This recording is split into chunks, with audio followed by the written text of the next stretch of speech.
you ready? Oh, damn, man, brought the Doritos, dog. Yeah, I'm just missing Mountain. I'm missing Mountain Dew. Mountain Dew, right? You got the nacho cheese Doritos. You're just missing the Mountain Dew.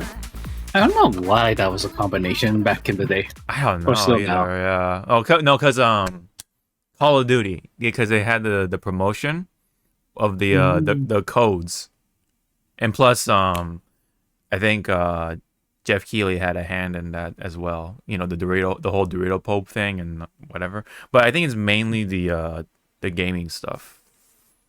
I think it might be either Call of Duty or Halo. I forget. It's very blurry in that area, but yeah, they had a hand. So it's all thanks to gaming, man. It's all thanks to gaming. So, welcome back, everyone, on this little lovely Saturday. I guess depending on where you live, but it is indeed the what do you call it? I guess you could say first full week of February, because now we just had a full 7 days, but because February 1st was on a Saturday. Anyway, February is here, yes, which means we can start the countdown for Monster Hunter Wilds, games like that. And not to mention the Majima Pirate game, the Yakuza Pirate game, that's also coming as well. So stuff like that, and of course, by the time this is out, the Super Bowl has already happened. So the Super Bowl is right around that corner for as we record this. I hope Casey loses. Oh damn, dude! You're on the Kansas Chiefs hate train. Ooh. Oh no, it's not a hate trade. I just Oh, okay. You're just being a little shit. I kind of want to see, because one of my bosses is a KC fan. Ooh. She kind of like riding that high horse, so it's like, I hope you lose. So you come back on Monday, like get all grumpy, and it's like, you okay? Yeah. You want McDonald's? I want to take a dump on Mother Maggie's shoes. Oh my god. Yeah, because if they win this one, that means they won 3 times in a row, which is a first time in history, right? So that's like, that's gonna be make or break, right, for a lot of football fans. Because it's like, on one hand, no one's ever won 3 times in a row, but it's the Chiefs that will get it, of all teams, right? But then again, it's like, who is the team that people want to have that sort of record? Yeah, it's more like, again, who's more determined, hungry? Yeah. Who has the drive? Right. Who? And as I keep saying, like, you take out Mahomes, that's it. Right. The team falls apart. Yeah. For the other side, you take out one of their star player, the other, they have backups, like really like strong backups. So it's like, yeah, that's kind of the consensus, it seems like, for when it comes to each of those teams anyway. Because it's the Eagles that are playing them, right? So it's the Philly Eagles. We'll see. We'll see who wins by the time this episode comes out. Anyway, not that I actively watch football or anything. I hear that so much at work. I just can't help but talk about it, I guess. But you just either try to ignore or you just get dragged into it, and you're like, shit. Yeah. Well, I mean, I know a little bit, or at least enough that like this will be the first time in history. You can carry a conversation. Yeah, like especially if the Chiefs win. Yeah, that's the 3-time thing, right? So 3-time champions. But yeah, anyway, we'll see who wins and stuff. So with that, I guess as a start for 307 of the Hypecast, with yours truly as always, Sean, aka Hawk525, with my cohort Zawa, as always. Yep. So we definitely have some stuff to talk about besides a little bit of football. Not that I watch or anything like that, but um, anyways, we do have something to talk about though, which is firstly, as always, fighting games. So let's play this. This battle is about to explode. Yes, because Mai has been well out a little over what a week or a few days or something like that. Almost a week, maybe. Yeah, almost a week, and there are both sides of people enjoying her, and then others saying that she's okay. Yeah, people have already seen like, oh, she's like not that great or something. So I don't know. We'll see. We'll see when somebody figures her out and blows everyone up, and now people are like, oh, but she's actually good now or whatever. I don't know. We'll see who what the My specialist will do at something like Capcom Cup, because we have yet to see that. I still find it funny when when characters come out, or there are characters in the game. People go like, "Wow, look at all these combos that Desk does." It's like, those things are not optimized, right? Like, yeah, half of them, if not like 90% of them, are not.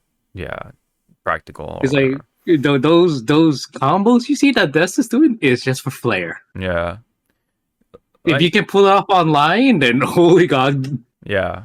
Hats off to you. Yeah. That's like if you're like cruising over like that said player or whatever.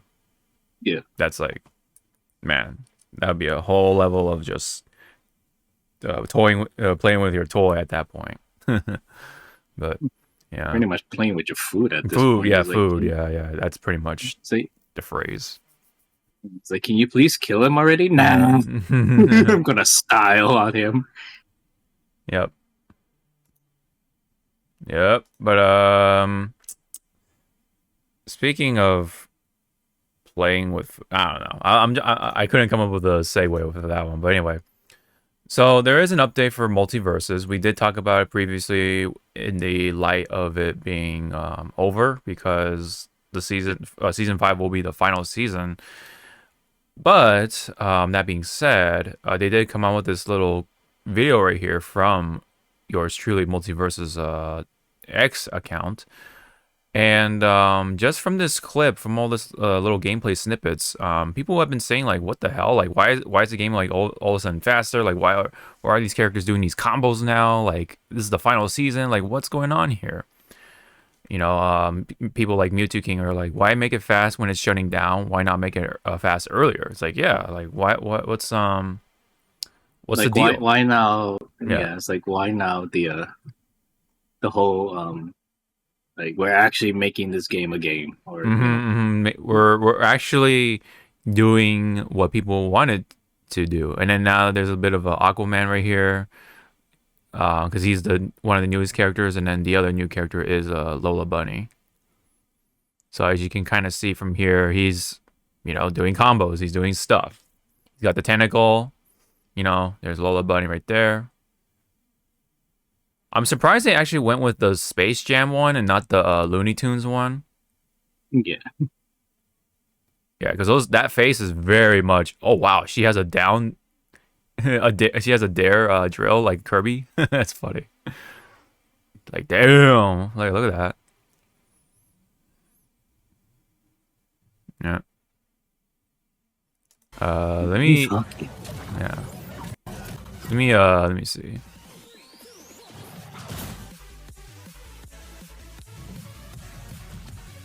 I wonder if there's a. I'm sorry. With Aquaman doing that to Tentacle, I just immediately thought of the Deep. And I'm like, oh, like, fuck, shit. Yeah, the Deep kind of like, not ruined, but like, yeah, morphed how people look at Aquaman and stuff. That whole trope, at least. Okay, I thought that there would be voice clips at least of the new characters, but no, they're just doing gameplay stuff. But yeah, I mean, oh wow, she actually has like the ball too, with like kind of like with LeBron James. So that's neat. All right. That's pretty much it on that part. I mean, I don't know if you have any more comments, but I think it's strange to see them actually. It looks like they're trying now or being able to do these changes. It looks like they're doing that. Like that final hurrah leap. Mm-hmm. The final hurrah. Yeah, exactly. And it's like, again, it's like, why now? Mm-hmm. Yeah, everyone's just saying, why now? Why this long? Why, yeah, it's funny too because somebody said it also. They ditched the whole like 2v2 aspect and now just treating it like it's a single, one-on-one fighting game now or a platform fighter. Yeah, that is a point. Yeah, that is a good point to point out as well. Because remember, they really emphasize that this game is a team game. Yeah, the duo game. Yeah. Yeah. So why? Again, like, why now? Why now are you kind of abandoning what you guys I can't think of another word for it. Preached. Yeah. Yes. I mean, again, it might be the wrong word of me saying, but that's as close as I. No. I think that's a good way to put it. It's kind of sad to see, though, nonetheless, that now the game looks a little more promising, and yet this is the last hurrah from Player First Studio. But that is a part of like the whole mismanagement thing that's been going on with that studio, plus Warner Brothers just burning money, burning money, doing tax write-offs, just buying shit left and right, and not working out so far, and just putting massive amounts of money into projects that failed, like Suicide Squad, Kill the Justice League. Right, stuff like that, man. That's why I'm kind of scared for like the other studios that's in the umbrella of Warner Brothers. Oh, like Legendary, right? Legendary, and then also like James Gunn's Superman, DCU. Mm-hmm. Which again, if those don't know about like James Gunn's, I guess, directing, it is mostly comedy, but he does again bring obscure like things into like family household names. Household names. Because again, unless you are a big comic book fan of Marvel back in the early days, you would have known Guardians of the Galaxy, but no one knew who the fuck Guardians of the Galaxy was until James Gunn showed up. Mm-hmm. James Gunn showed up and did this. Here you go. Mm-hmm. Have fun. Because even Marvel 3 didn't even do anything because that's where first Rocket Raccoon showed up, and nobody knew who the fuck he was, nor people didn't really care to look into Guardians until the actual MCU stuff came out. And then where he did it again with the DCU stuff, the Monsters one. Mm-hmm. Oh yeah. And then which is it's a fun animated stuff. Like you can tell that I guess James Gunn has the storytelling way of not humanizing, but makes you like care for these connect to these characters, like how Guillermo del Toro does well with monster movies. Yes. His biggest one is fucking Hellboy. Yeah, of course. Fuck, everyone liked Hellboy or liked Hellboy more because of Del Toro. Del Toro, that's right. And then when Del Toro made Pan's Labyrinth, a few people that I knew started to like dive into Celtic mythology. Oh, because that's where some Inspiration. What's it called? Inspiration for Pan. I forget if Pan is Greek or Celtic, but they just wanted to dive in a little bit more of like that type of mythology. Right. Yeah. So yeah.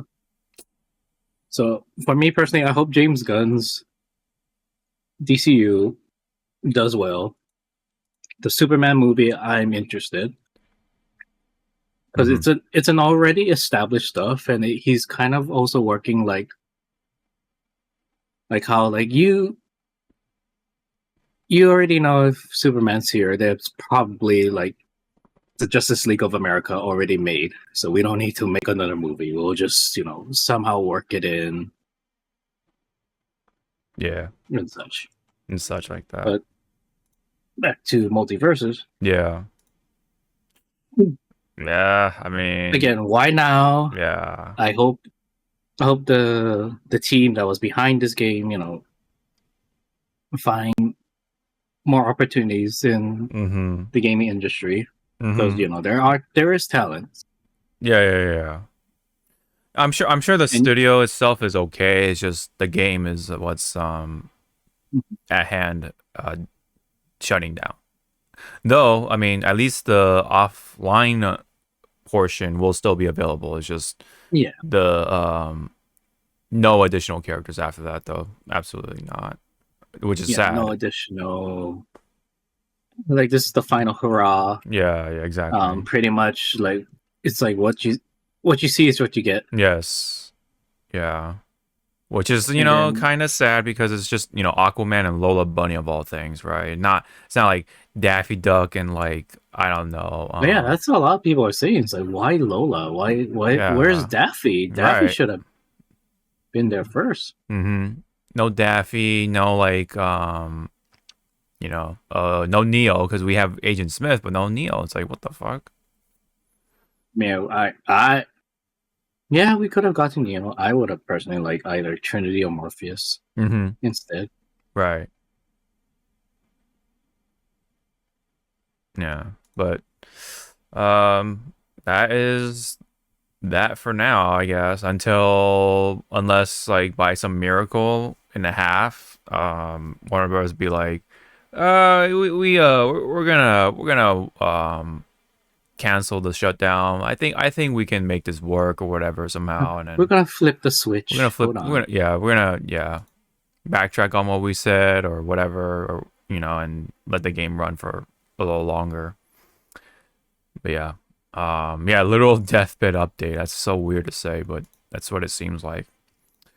Kind of, I mean, again, it's sad because this game has so much potential. It has so many ideas, right? And so much like, oh, who could be in this game or whatever, blah, blah, blah. And, we even talked about like, Godzilla could be in here because, legendary and stuff. And it's not, and we have to remember too, because it wasn't just Warner Brothers property. Like they were thinking about putting in just like anything at that point. I don't know if Jason is, Jason Voorhees is Warner Brothers property or whatever he's under. And then what? Gremlins is what? Universal or something? I'm not too 100 on that one, but they were gonna try to go for just like different properties and franchises and such in the far future of things, assuming that this was going to succeed. But yeah, the point was that there are so many possibilities of who could make it in there with just Warner Brothers alone, and it's just being wasted because of just odd decisions and such. Management was just terrible from what it seems like, and just wasted. So that's the result is just wasted potential. It could have been maybe not. Of course, they'll never beat Smash, but I think it could have been. It could have had its own island, right, if you will, and maybe in a sense be a sensible competitor to Smash, and maybe Nintendo be like, oh, we should take some notes from Multiversus in such a way, but no, That's gonna be a thing of the past, and life goes on, unfortunately. And I hope it doesn't like put away like any other companies to try to chase for the Platinum Fighter genre, you know? Because I would love to see a Disney Smash Brothers game or Smash-like game. That'd be cool, right? Potentially. And those have a lot of properties to fuck around with it, including MCU, you know? That alone, or Star Wars and all that fun stuff, 21st century stuff. So we could definitely have Simpsons fighting, MCU or whatever, you know? But, who knows? Life is full of surprises, but then again, this could have been a dream becoming a reality, but that got wasted. So, any other comments for Multiversus? It's more on the latching on to how you were confused, or not confused. You were wondering who owns Jason Voorhees. Mm-hmm. Right, sit down is gonna be a quick, too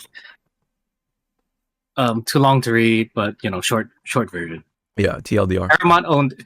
Paramount owned it first. Then Okay. They sold the rights to New Line Cinema. Then New Line Cinema was bought by Warner Brothers. Oh. In 2008, so they could make the remake in 2009. Mm-hmm. Still had the rights, so floating. Now in 2013, they sold back the rights for 5-year use to Paramount, so they could do something with it for a partnership for another movie. Oh God! And then 5 years pass. They did make the other remake of Friday the 13th, but they canceled it because of the Lord of the Rings. No, wait, Rings sequel. Mm. Oh, okay. So now we're still in 2013, and now during that time, a new person, the original person that wrote the first film and the character of Jason Voorhees has claimed the rights to the first film. But every other film later, it's under Paramount / Sean Cunningham. Oh, okay. So at the moment, it's pretty much 3 people has a hand on this child. Okay. So it's like a joint thing. It's a joint, pretty much a joint custody battle right now. Oh my God. I'll have Jason on Monday, Tuesday, and Wednesday. I'll have Jason on Thursday, Friday. I'll have Jason on the weekends. The weekend. Deal. Oh, that's what it kind of sounds like, a fucking divorce fucking situation. Who holds custody? Oh man, that's funny. Oh, what day is it? What day is it? Yeah. Poor Jason, man. It's really it's kind of like what Jason went through in a way, which is neglectance of parents in a way. That's kind of sad, but I guess true. If how may you see it? However whatever way you slice it. Yes. All right. So that's that for Multiversus. I mean, I hope it works out. I mean, if we're gonna have a last hurrah, then at least hopefully the last hurrah will be good and enjoyable for the people who still cling on to the game. All right. So this one is involving with the Capcom Fighting Collection 2, which has 8 games, and one of them does include Capcom vs. SNK. 2. CVS, well, not only that, there's a pro version of the first one, which is CVS Millennium Fight 2000 Pro, and then, of course, CVS 2 Mark of the Millennium 2001, Capcom Fighting Evolution. That's and then fighting Street Fighter Alpha 3 Upper, Project Justice, which I think is Rival Schools 2. Yep. And then Power Stone 2, and then Plasma Sword, Nightmare of Belstein. So, and then they got a date for it, which is May 16 of this year, so you can pre-order it now on either Nintendo Switch, PS4, Xbox One, or on Steam. So I do love the artwork. Let's get that. Oh yeah, they're beautiful. Yeah, it's Terry. It's Terry, and I do like the Chun-Li and Mai stare off. Mm-hmm. But I just like how Batsu's like over there, like, yeah. I'm still here, motherfucker. Yes. Yeah, because rival schools. I think it, should have its, sort of spotlight or whatever in a way. And then there's okay. And there's Ingrid. Yeah, I was gonna say Ingrid. Ingrid just staring like, you want me back, right? It's like, I'm here too. I exist. My game fucking tanked, but I'm still here. Yeah, because Ingrid is from fighting. What was it? Fighting Evolution, right? Well, she's from Fighting Evolution, but she originally came from another game that I think never was it. Was it Alpha? I think she was an Alpha also. If I do recall. Well, she had a. Yeah, I can. No, she was in a different game like beforehand until they scrapped it. Oh! She was supposed to appear in that game, but okay, it got scrapped. Yeah, because she was around with two other characters. Oh, you're right. Yeah, because it says, originally set to appear in the canceled fighting game. Capcom Fighting All Stars. There you go. Yes. Okay. And then debuted in Fighting Evolution. Oof. Ugh. Yeah, and then before being added to the cast of Alpha 3 Max. There you go. Yep. Yeah. Yeah, so that was her actual Street Fighter debut. And only, I guess. Yeah. But, I was gonna bring up, like, in this day and age, where Capcom pretty much is getting their feet, back up. Like they're finding their footing. Mm-hmm, mm-hmm.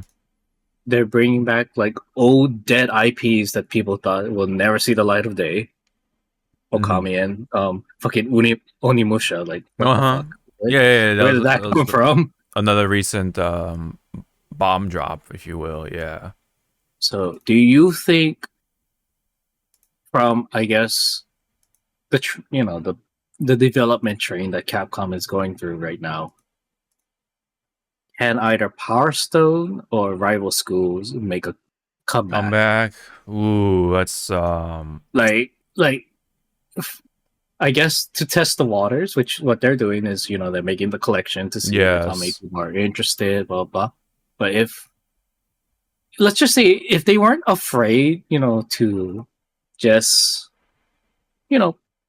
venture out and just say, hey, we're gonna make a new Rival School or we're gonna make a new Power Stone.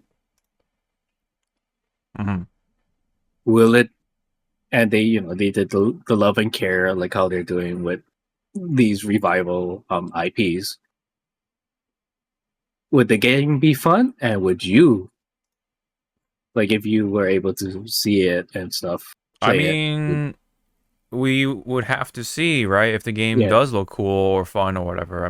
But yeah, just the name alone is something I would like to jump into because it's like an eyebrow raiser. You're like, ooh, tell me more. Right. Get the, get them juices flowing. You know what I'm saying? Right. Oh wow, she's in the Onimusha. What is this, mobile game or something? Yeah, it's a social game. So yeah, looks like a mobile game. But either Power Stone or Rival Schools will definitely like tickle that fancy already with just the name alone. But yeah, I don't want to like jump the gun I will say this. Yeah. If they do bring rival schools, so let's make it easier, rival schools. Yeah. I can see it, like graphic wise, if it had like a touch of what City of the Wolves is doing. Like I can see it like that. Yeah, like a cell shaded thing, right? Yeah, I can see it. It's like that wow. kind of cell shading. Yes. They called up, fucking like SNK. Hey, can we, borrow your team that made the art, that art style for your game to help us with this? You can add whoever you want into the game as a guest character. I hope they build it from the ground up though, because I don't want them to be like trying to take stuff from like Marvel 3, because Marvel 3 took stuff from Tatsunoko versus Capcom, right? So it's like at that point it would be very old feeling. So hopefully they would just go ahead and build it from the ground up and try to just make it feel like an actual individual game of itself, and not have people be like, oh, this game feels like Tatsunoko or whatever, and stuff like that. But there are some people who can help to make that comparison, because Rival Schools is supposed to be a 3v3 kind of game, but it's a little different from what 3v3, and the use of your meter was either you use a little bit or you go all out with the team attacks. Right. They're definitely all about them team attacks. And it's like the other defining feature was you don't get to pick the characters yourself. You have to pick the just like these factions or whatever, right? The groups. The groups, yeah. There was I forgot what they were. There was the musician group. Yeah, the sports group, and then you have like the music group, and then you had the sensei group. The teachers, the staff, stuff like that. Like it's kind of like it's almost like stereotypes, but not really. Like the jocks, the nerds, and whatever kind of thing. Yeah. But then you have like teams like like of course the protagonist one, like Batsu, Kyosuke, and I think it was Hinata was the little girl's name that was in that group. So yeah, like I don't know what that one is supposed to be, but it's just like your run of the mill protagonist team, I guess. But then you have like the sports team and stuff. Yeah. But then and then of course you had the punks, right? That's where Akira is a part of, right? Along with Edge and Gon, the sumo wrestler guy. Yeah, that's I would say I would like to gravitate more towards that, but yeah. So imagine, what season are we on for Street Fighter 6? Still 2, I believe, but we're at the later half now. Okay. Small tangent, but still pertaining to Rival Schools. Okay. Season 3. They bring in Batsu, but his critical art, and it's only gonna be like when you're low health and you have the special animation. Yeah. His critical art is Akira showing up, and they do their like a dual attack. Really? Okay. I would have said just have his team do the his team do it, right? Because that would be Kyosuke and Hinata. Yeah.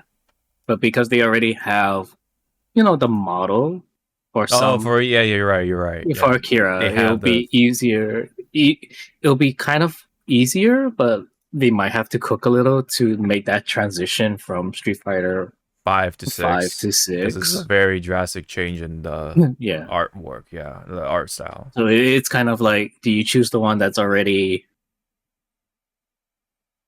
they're pre-made and you just do the adjustments, or do you just build two models from the ground up?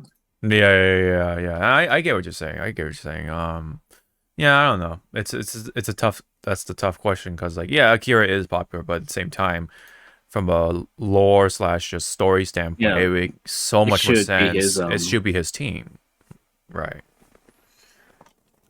and it's funny because in CVS 2, of all the characters, Kyosuke was chosen and not Batsu, right? And then when he did his level 3 or whatever, his teammates come in, like, Batsu and Hinata. I'm like, what? I'm like, wow, that's very interesting. I know it's really cool, but Batsu is in the game, but he's not really because And I was like, you guys had the model. Yeah, what the fuck? you have the sprite, but he's not here as a playable character. It's so strange, right?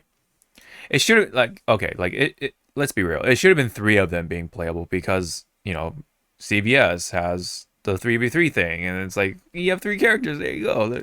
You complete the rival schools team. But it's like it was right there. Yeah. And you missed it. Very odd. Yeah, like as cool as that game was, it had a very odd choice when it comes to the SNK side, at least. Yeah. And then, well, it's even same with Capcom to some degree. Very interesting picks, but I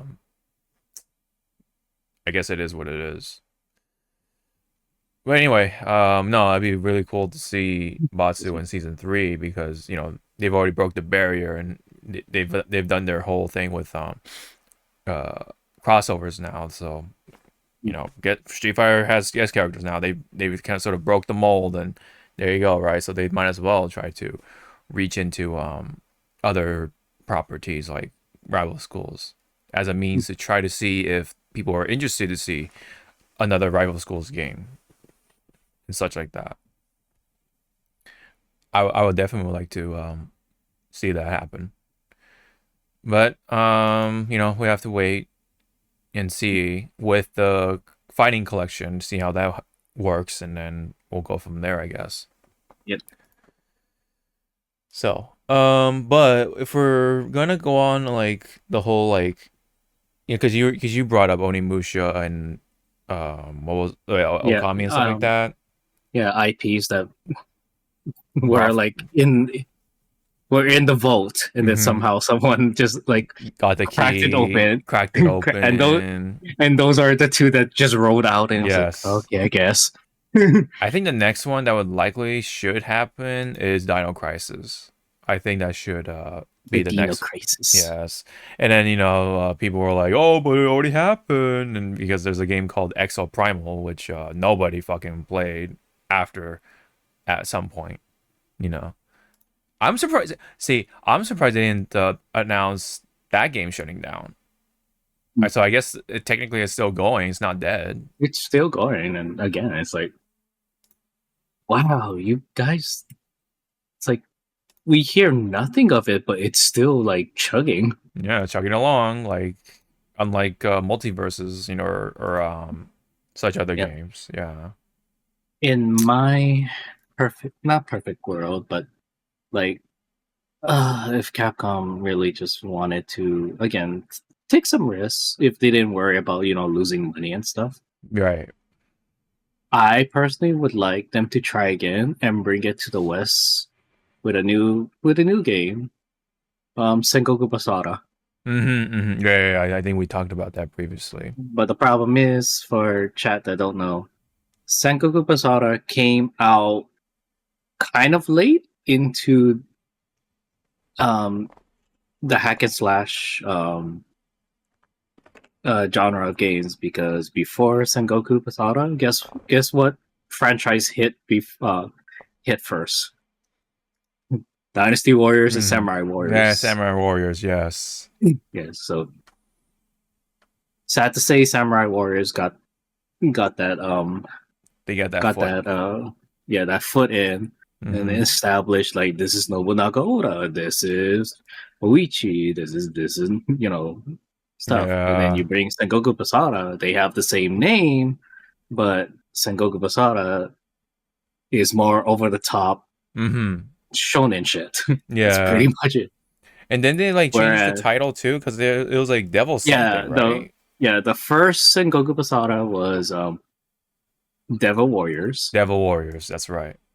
And then the second Sengoku Basara game that came here was on the PS3 called Samurai. It's Samurai Heroes or something like that. Sengoku Basara Samurai Heroes. And that was the only Sengoku Basara that came to the West. Everything else stayed in Japan. Yeah. Which was sad because Sengoku is again over the top. Yes. Shonen shit. Yes. So in my hopeful wish, try again with Sengoku Basara. Yeah. Or if by the grace of Cthulhu, Horus, Thor, and other gods, they make Marvel vs. Capcom 4. Yeah. Put Sengoku Basara characters in there. Yeah. You if you put Yukimura Sanada and Masamune Date. Yeah. Easy. Yeah. And I'm sorry, you have, even though yes, Johnny Yambash did well as Yukimura Sanada in the English version. Keep them Japanese so we can hear Zoro say English. Yes, say broken English. Very well. No, that would win people instantly. That would win people over instantly because they love that kind of shit. Yeah, that's why Terry Bogard is like one of those memorable characters, right? Nope, Zawa's reaching for something.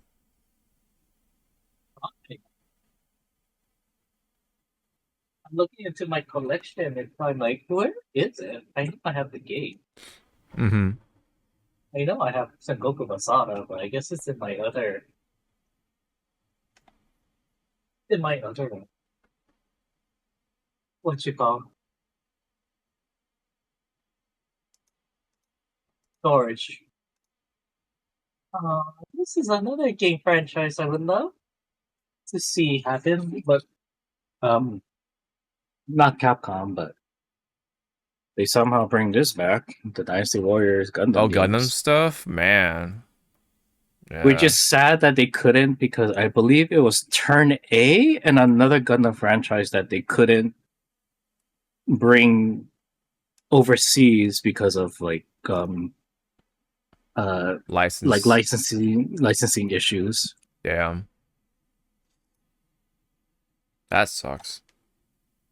Because again, Dynasty Warriors Origins, fun game. Bring this, or maybe for Switch 2, make a new Hyrule Warriors. Oh god, a new Hyrule Warriors on Switch 2? Right. Oh yeah, now the game can actually operate. Well, now the game can be on a steady 60 frames per second, right, hopefully. Kids? Hopefully. Which, when do we even have it in the docket? About? Yeah, we're just gonna speedrun this. When do you think we're gonna have the official direct of Switch 2? Well, they already said it. It's April 2nd. They said that right when they teased the thing. They said more info on this date or whatever. There was a bit of there was a bit of confusion because of how they were formatting the date. Because it said 2/4, because it said 2/4, because Japan, they go by the day and then the month and then so they're like, they're gonna talk about it in February? No, it's supposed to be April of whatever, right? So okay, scratch that. What do you think that direct is gonna first show off?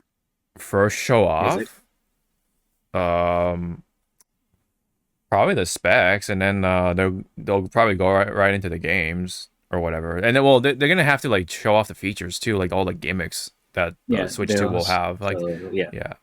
So it's gonna be specs, gimmicks, and then the games. Probably some games that are optimized.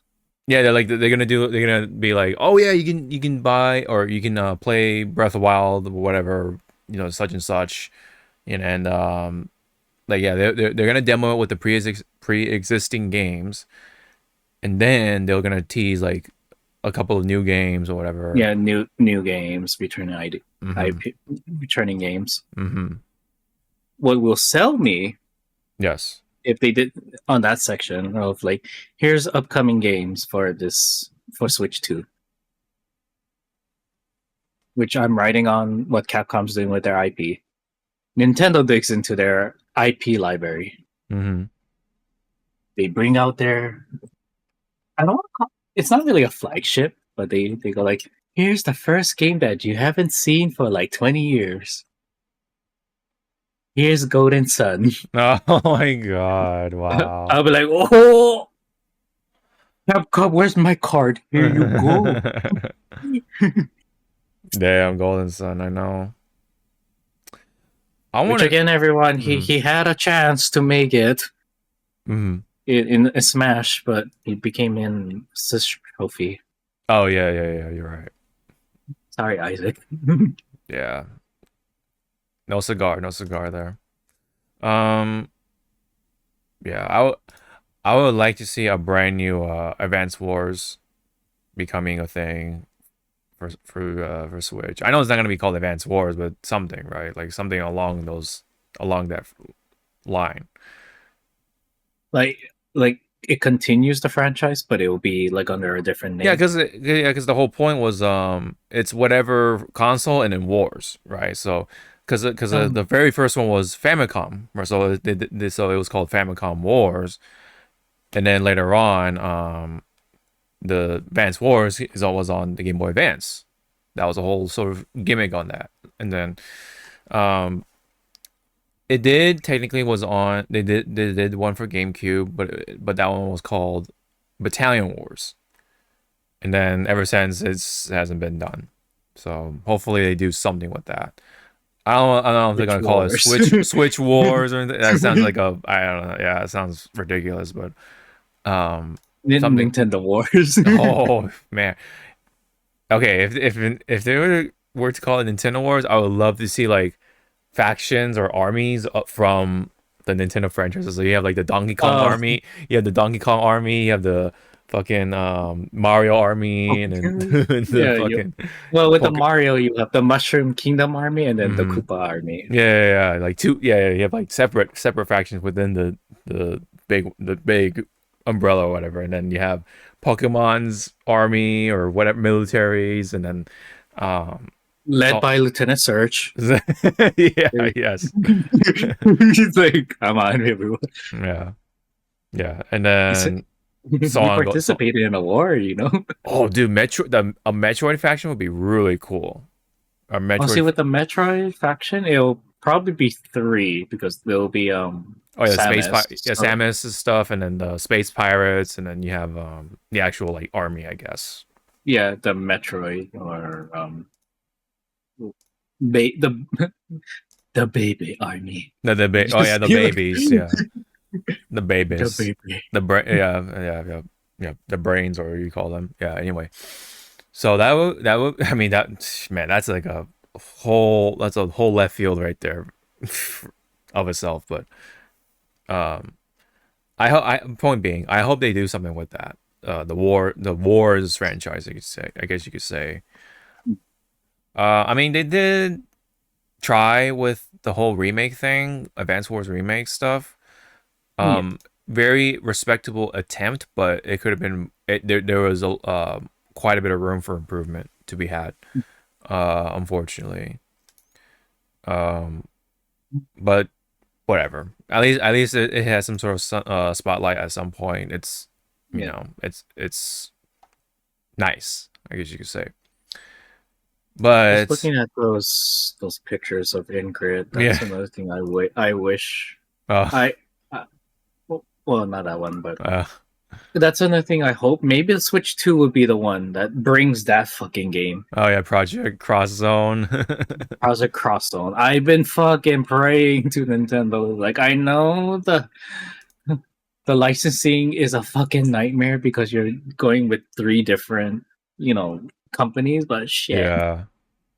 It's like, Nintendo, you you and Capcom are like this. You just need to be like this to the other company. Yeah, because it's Namco, Capcom, and fucking Sega, dude. That's like, man. Fuck it, make a Project Cross Zone 3 as one of your launch titles for Switch 2, and I'll be like, Jesus Christ, yeah. I'll be like that. I'll be like, just fly it, like then it's like, fly it in, bring it in, man, bring it in. Swipe. Yep. Card error. Do you do tap? No tap here. Yeah, because you imagine, yeah, because like then they would have to bring in Sonic. They have to bring in Sonic because of how popular he's been getting over the years, especially with Sonic Frontiers, and then you have the movies, and then the movie, the Sonic Generations Shadow stuff, and yeah, for sure. Yeah, so if there is a Cross Zone 3, yeah, Sonic will have to be in there, and then of course, Yakuza, right? But they already put Yakuza in 2, from what I understand. They only put Kiryu and Majima, which is fine. But of course, they would have to bring in Ichiban if they're gonna do 3, or Cross Zone 3. And then of course with Bandai Namco, right? I mean, Tekken alone, they could put the Mishimas, and then Jin, and then Reina, right? The new Mishima chick, and stuff like that. Yeah, Capcom, Street Fighter, typical Street Fighter stuff, right? Yep. So on and so forth. So I think that's pretty much it on that. Yeah, because we're tangenting off. So yeah, let's go ahead and head on over to the frontline news, because there is definitely stuff to talk about.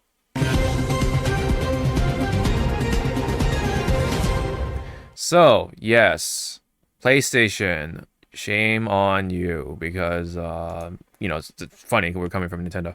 Shame on you, because we've had this before. We've had this happen before, which is basically the the first one I think was due to a hack that happened. So the outage happened for like a good amount of time, to the point where they gave out a free game for everyone of your choice, I guess.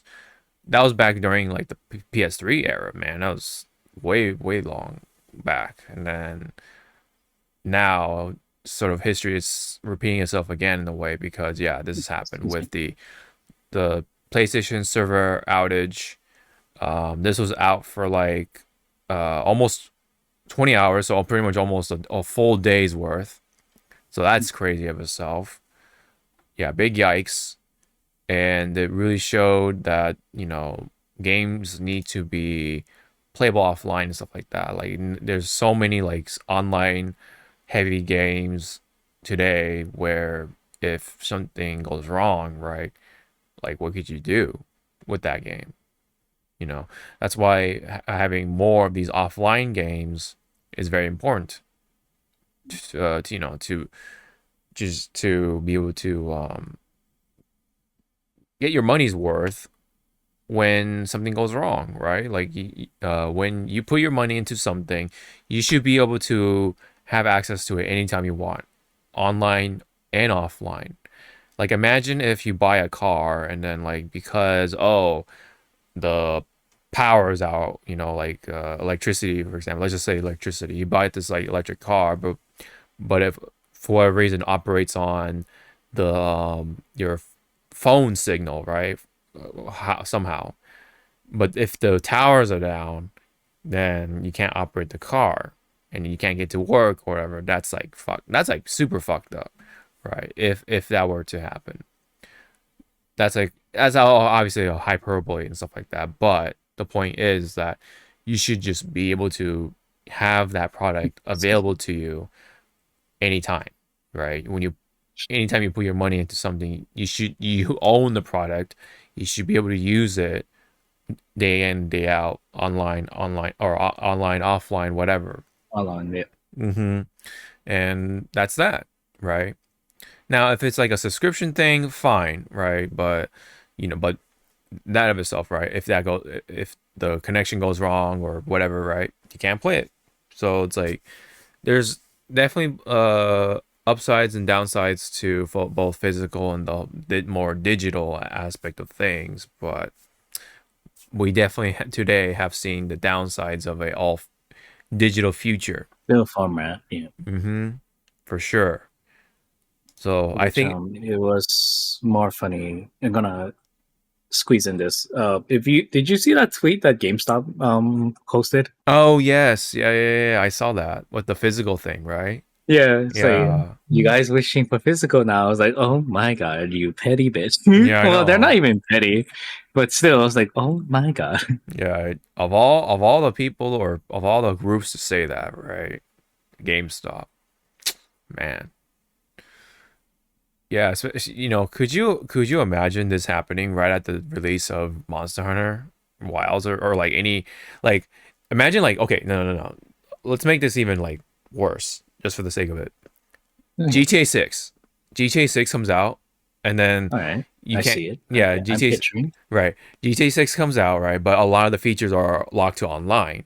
So that goes down and you can't even like play the game fully for the next like 24 hours or whatever, 24 hours worth of time to play the game. And then you were ready, you took the day off from work so you can play the game as long as you wanted, and like just you were so like in the mindset of I'm gonna play this fucking game, leaving the fuck alone. Like it's just me and the game. But then you have this, right? It's like, oh, it's such a boner kill, right? It would be such a boner kill. And especially if you plan to play GTA Online, whatever, like GTA Online 2 or whatever it's going to be called, you know. And then, of course, a little more realistically, Monster Hunter. Monster Hunter is definitely a game with online features and stuff like that. Especially if you want to play with your mates, right? Your friends and all that stuff. Now, of course, unless you play on PC, then that's a different story. But imagine being, the console boy or whatever, console gamer, and you're ready. You're ready to play Monster Hunter Wild with your friends. It's game night. It's game night. Let's go. Right. Friday night. Come home from work, and then boom, you got that screen right there, right behind Zawa. Sorry, servers not available, man. Servers are down. It's like, oh my god. It's so funny because it happened right at Friday night. It's like, oh man. Yeah, and also at, like, I guess, peak time where people are coming home, they want to relax, Yes. and that shit happens. Mm-hmm.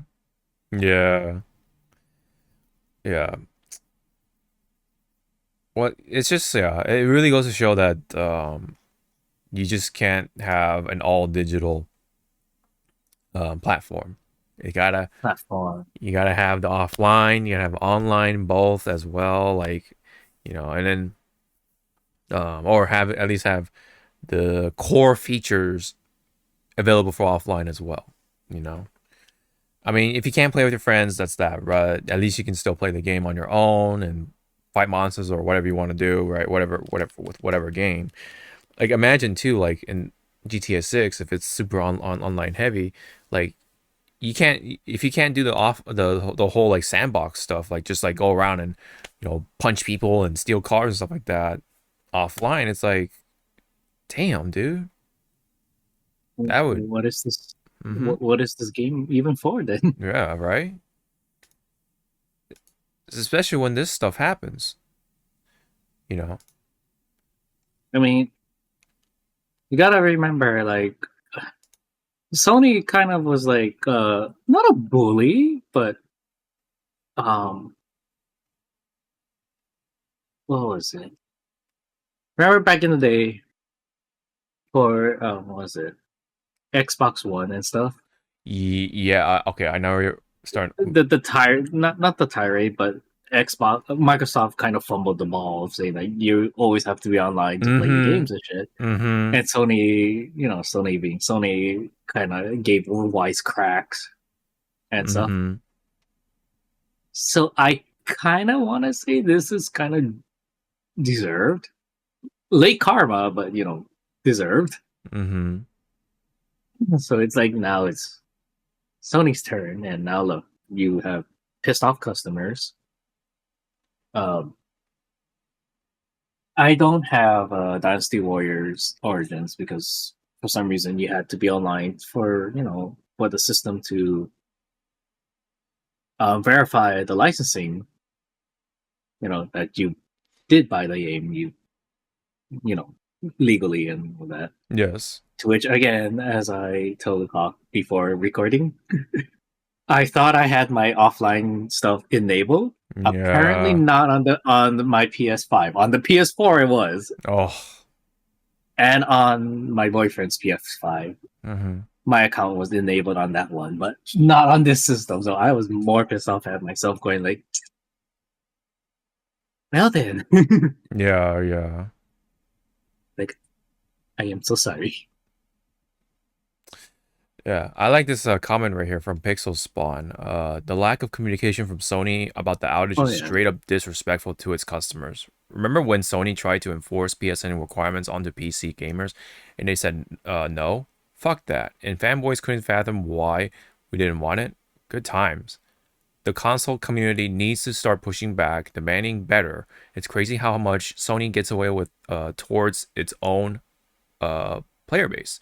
Paying extra for online in of itself is fucking ridiculous. When Steam, a private company with more active users, can offer the same and better features, better customer service, and be more reliable and be completely free. It's not about trying to win comparisons, but the difference is mind-blowing to see in real time. I can play Helldivers 2 right now, a PlayStation first-party title, not pay anything extra for it, and have fun on their big anniversary update. Hope PSN gets back online soon, or fucking tweets an update. At the very least, outages happen and are just a part of the business. We get it, but 15 plus hours of silence for a service you pay for is unacceptable, in my opinion.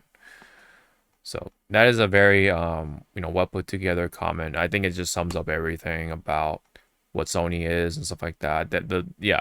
Like they literally have said like nothing other than, oh yeah, we're aware of the issues or whatever. I think that's what they said, or at the most.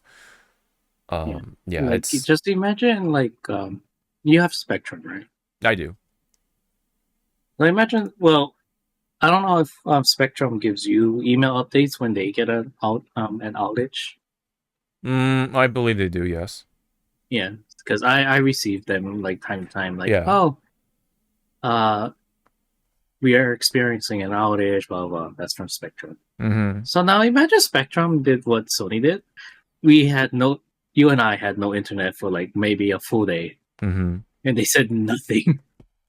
And then all of a sudden they come back up and they're like, there was just a technical issue. It's like, what technical issue was that for like an entire day and a half? Explain to us. Mm-hmm. Like we're 3 years old. Yeah, right. Yeah. But companies like Sony will be treating its customers like they're 3-year-olds, right? I mean, it's ridiculous, man. Especially, yeah, like you're fucking paying $80 nowadays for 1 year of online, man. It's just crappy, man. I'm like I beat myself up for not having auto renew on my PSN. So I felt like my $80 went down the drain. I'm like, oh my fucking god, dude. Like a lot of people are also in different comments are saying that Sony should just give us like at least a free month extra of PSN or redeemable money, whichever to Credit. accommodate. Yeah. Oh yeah, thank you, credit. Mm-hmm. Redeemable money, my god. Or as people were expecting, free games. Where is it? Right. Right. I mean, that very the last one happened in 2011. That's crazy. It's been more than 10 years since, but still happens, right? When did it happen? In 20? What you said? 2011. That was the one where they actually got It was hacked. Yeah. a giant hack. But like what month and day? Yeah. Because it will be super creepy if this was like the anniversary day. Yeah. No, it's okay. So it says between April 17 and 19. Okay. Oh, whew, we dodged that bullet. Yeah, we dodged that bullet, but still, the fact that it happened. Yeah. It'll be scary again. Like if it was like an anniversary day / month, and it's like Yeah. Okay, so technically, oh my god, did the outage actually last for that long though? 23 days? Maybe like okay, so maybe like it technically happened longer in other countries, but I don't remember having to not play wait that long. Yeah, wait that long, at least for us anyway. Huh. Well, that's crazy though. Either way, that it's happened like pretty frequently, right? Like relatively frequently with Sony of all companies. And then now, yeah, like I mean, okay, it could have been. I guess it could have been worse, right? Because it looks like now it's coming back, right? At least for most people, or more and more people. But yeah, man, it's still terrible though, because yeah,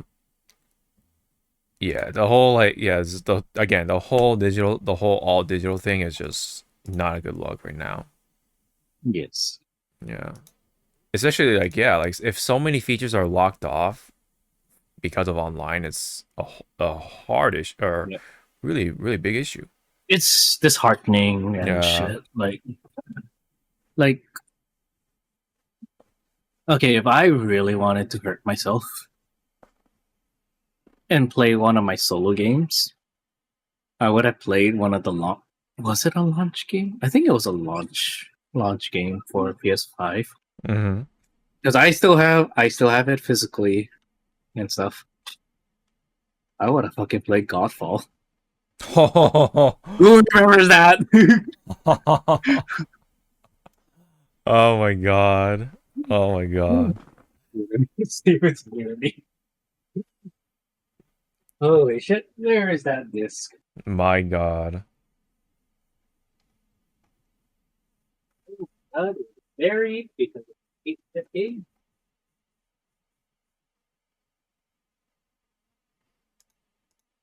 That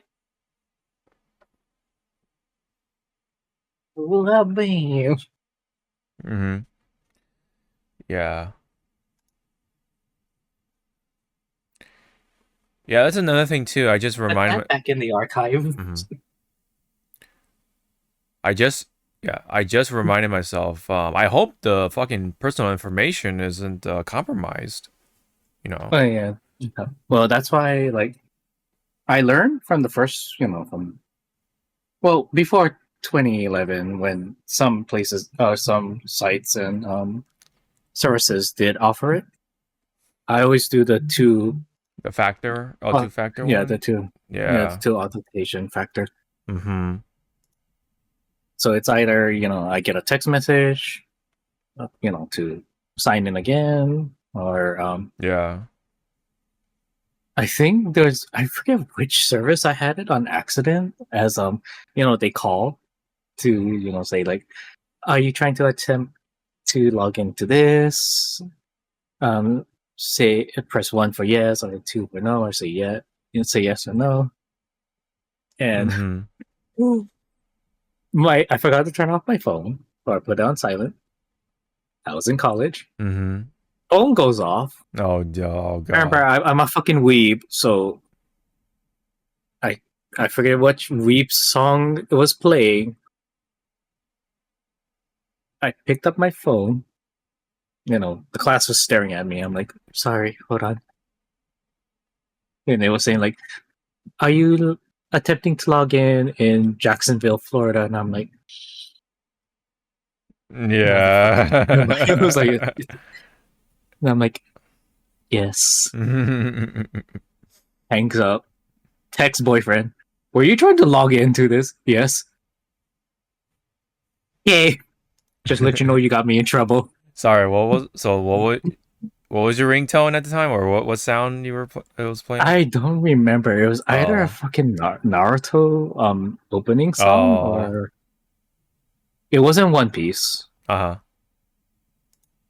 it was either Naruto, Bleach,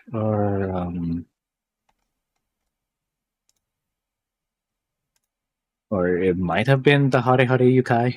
Maybe if it was Hare Hare Yukai, Jesus Christ. I still remember how to do that that choreography. Yeah, man. So it's overall not a great look for Sony as of late because the whole thing with Concord and other such things, and then like now this, right? And then and if you want to even count like all the Sony films that have been failing in the box office, like all the Marvel stuff, that's also a bad record. Associated with Marvel. Excuse me, with Marvel. Yeah. Sony has been not looking great in the regard. In any department. Filming, gaming. Yeah. Huh. Yeah, imagine that, right? Just again, it's more sad that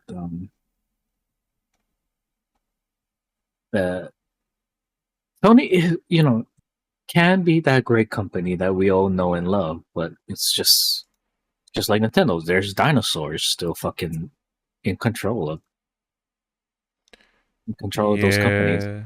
Yeah. I mean, I know it sounds very disrespectful, but that's the truth. There's still fucking dinosaurs.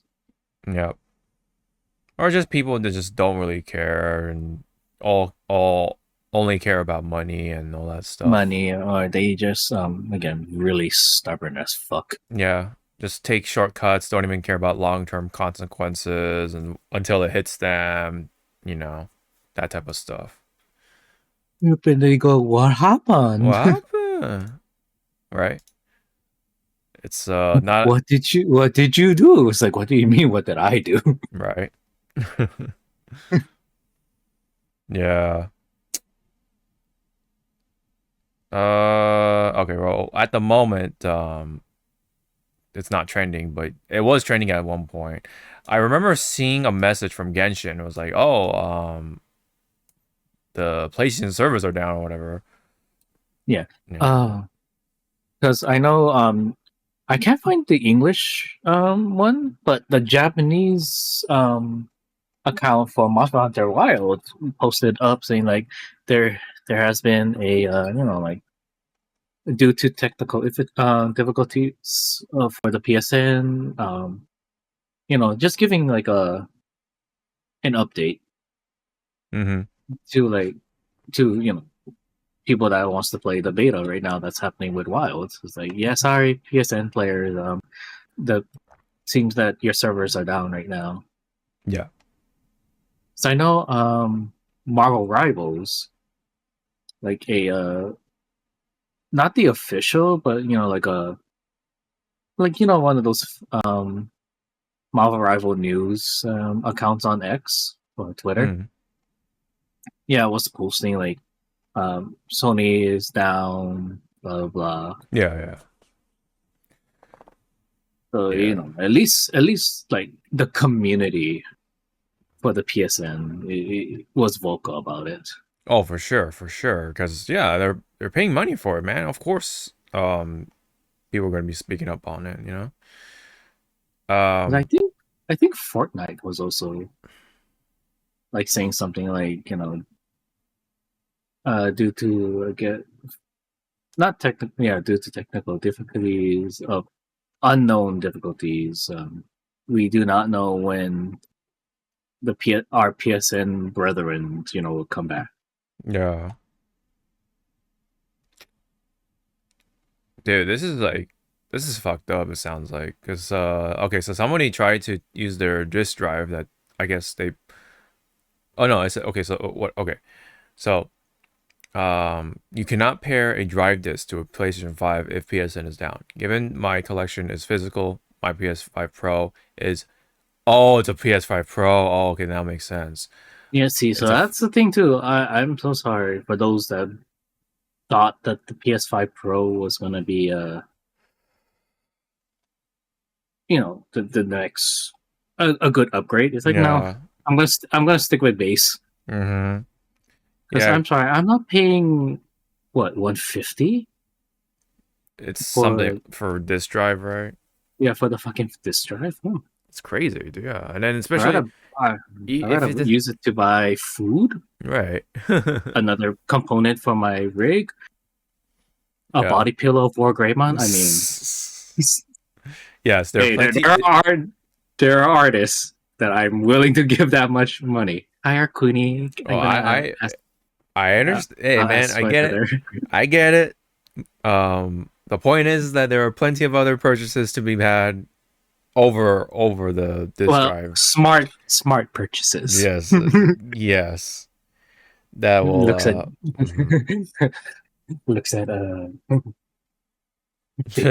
right.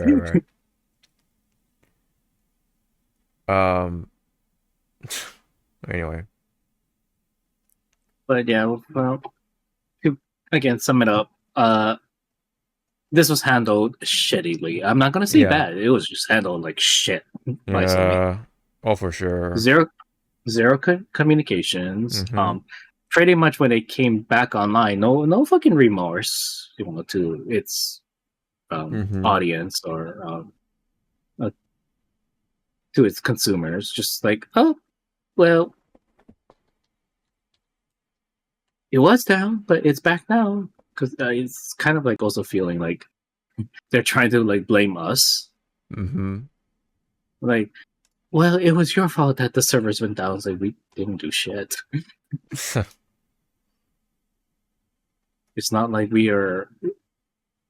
can just walk into the server room and unplug something. Yeah. This is literally the only thing they've said in the last 24 hours or whatever. So, it just said, we are aware some users might be currently experiencing issues with PSN. Huh. I'm going to bring something up. I feel like if I had the power, I would have gone to Sony HQ, see what the fucking problem was, tell them to fix it, and then after they fix it, I would have done a fucking Wataru Mew Kuma and just send them away like, and thank you, go away. You too, go away. Yep. Go away. You will take all the pain that this little girl is gonna had for not being able to play on her PlayStation. Yep. Yeah, it looks like only 5 hours ago, the servers are back up for at least most people anyway, or 4 or 5 hours ago, more or less, give or take. That's crazy. Dude. I mean, it should be operational right now. Cause it should be now, now. But damn, man, the wording here is it's like some users like, what the fuck are you talking about? They couldn't even get I'm sorry. Did you use a open chat to write this? Yeah. Okay, so it says PSN has been restored. You should be able to access features. Blah blah blah. Sorry for the inconvenience. That's what they only said. We're sorry. Yeah. Sorry. I'm sorry. Sorry. Yeah. We don't have that sound effect, unfortunately. But yeah. No. We sound better though. Yeah. Yeah, that's essentially the situation right now with PlayStation, and it really goes to show that this whole online age thing is not working out. I don't think it should not be the prime sort of thing for gaming. Physical still has its place, and it really goes to show the flaws of the digital stuff, right? Yeah, it's a house of it's a house of cards. Like if one card goes down, the whole thing is gonna collapse and it's gonna be a disaster. That's why again, if I had money, there would be so many physical games I would have bought. To just be like, yeah, I own it. So if anytime I feel nostalgic, I will play it. I think what sucks though is that even with the new, let's say like the newest latest physical games, I think you still need physical or online to have access to that update, because some games will be like you need online for the update, and then online because I think some games have a background check on your licensing, on the licensing, to make sure that the licensing code that's on the physical game matches, the data banks of, whatever company. Right. For legitimacy purposes, I'm getting like if this physical disc code does not match whatever is in Capcom stuff, yes, they're gonna be like, "Hey, did you steal that? Yeah. Did you illegally download that off of LimeWire?" LimeWire. Man, I haven't heard that name in years. It's been ages, but yeah, it sucks. That's all we can really say at this point. Terrible. Again, one more little hyperbole, but imagine, right? Imagine you had that last event in whatever gacha game or live service event thing, but then you have this, so you can't do it, and then you've missed out on that last day, and then so you couldn't get like the exclusive limited weapon or like whatever item reward, and then now it's forever gone. Potentially. I'll do you one better. Imagine this happened on like the last day of the Fortnite Godzilla collaboration. Oh man! I will tell you, people will be pissed. Oh, I'm damn sure. Yeah, dude. I will be pissed for them, but knowing me, I'll be like, I got my Godzilla. My heart goes to you. Hi, Dad. Yeah. It's really goes to show. Really goes to show. What this box of physical shit like? Holy shit! This is where it was hidden. Oh, what's the thing? Looks like a hockey puck, but what is it? Oh, no. It is a game case. Oh, for your what is it? PlayStation Vita or whatever stuff. For the PSP. PSP. There you go. Oh, I found my Dissidia. Damn. Them UMDs, dog. Damn. Oh, here's my other one. Shit. Original Dissidia. See, kids? You will never find these again. I mean, you might. Oh, crap! Monster Hunter Freedom. Oh, wow. Monster Hunter Freedom 2. Right. What else shit is in here? This is my modded PSP. Yeah. Yes, it is. How can I tell? My cover says mod. Oh my god. That's funny. I get to play PS1 games on this. Yeah. Hopefully, I'm not gonna hold my breath on it, but hopefully Sony acknowledges the problems with online stuff, and then hopefully they'll I know, but I'm just saying. Hopefully, I know you'd be optimistic. I'm being optimistic or idealistic, but hopefully they do something about it, so that way the key core features won't be blocked behind online, and you can just still play the games. Obviously, games like Fortnite and stuff like that, that's like, you can't do anything about it. That's just what it is. But when it comes to like the actual single player games that like have a little more online features, won't be so restricted when this happens, right? Especially games like Gran Turismo, because Gran Turismo is very much like in that hybrid sort of field. Yeah, it's like that's the thing too with like single games that do have the multiplayer function. It's like majority of the time you're playing it by yourself. Mm-hmm. Right. What I'm saying is oh my god, this is just sorry, this is just a big ear that popped up on my feed. But anyway, Bookmark it. yeah, and give it to Faka. no, that's my waifu. But anyway, so he's like, no, he has no claim to it. No claim to it. No, shit. but back onto here, yeah. So, I mean, they definitely have to do some every not just Sony, like Microsoft, Nintendo needs to take notes from this situation, because they definitely need to kind of like step back and be like, yeah, we need to kind of go back to some of the roots, right, of what made gaming great. But that's ideally, of course. I'm not gonna hold my breath on it, but hopefully something comes out of this situation. If it's like a free game, then it's like whatever. But free PlayStation dollars, whatever. But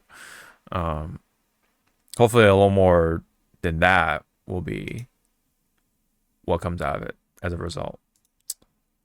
And we'll see. I mean, we'll definitely see why it happened. I hope for them to say at least. Whether it be someone spilled coffee on the servers. somebody spilled their little caramel macchiato on their on the servers or whatever, the actual servers. But it either could be that kind of situation or an actual hack happened again and stuff like that. Man. Well, anyways, I think we went on enough about PlayStation. Yeah. So, up next, we do have another kind of shitty news, depending on who you are. Well, I mean, I think for the most part, it is pretty shitty all around. It's pretty shitty, and also it's more of like, wow, you have no what's the word I'm looking for? Standards. Yeah, standards and pretty much inconsistent and stuff. Yeah, inconsistency, but it's like, wow, you really just don't give a shit. Yeah, right. It's just, and lo and behold, that title just sums it up of who we're talking about. It's YouTube. They like, Jesus Christ. Yeah, It's like you had all the evidence, and yet you do this. Right, like it's out there, right? With Dr. Disrespect being remonetized for YouTube, even with the whole inappropriate messaging to a minor. It's like, and he admitted it. And he had at one moment he admitted it. Yes, it's out there. And tried to play it off. And he tried to play it off like he did it, and then he was trying to play, in his mind he tried to play 4D chess, and by saying like, no, that doesn't happen, blah blah blah, and I'm innocent, whatever, right? Whatever the fuck he's saying or whatever. But somehow he's now reinstated on YouTube, so he's just gonna, in theory, well, not even in theory, he's going to be able to just walk off like it didn't happen. So pretty much it's pretty much he just got a slap on the wrist and he's just going hee hee ha ha. Like, like again in SpongeBob, right? Like when SpongeBob went to jail, was it both SpongeBob and Patrick or whatever? Yeah, it was SpongeBob and Patrick. They both. If you can't do the time, don't do the crime. Okay, get out. Yeah, pretty much. That's pretty much kind of like what it felt like.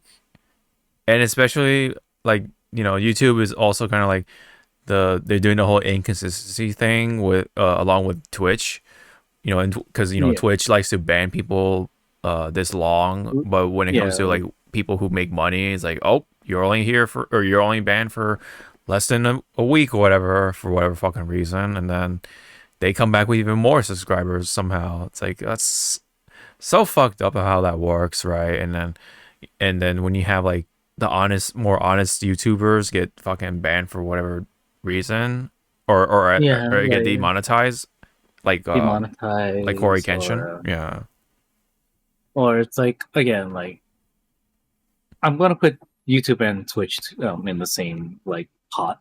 Yeah.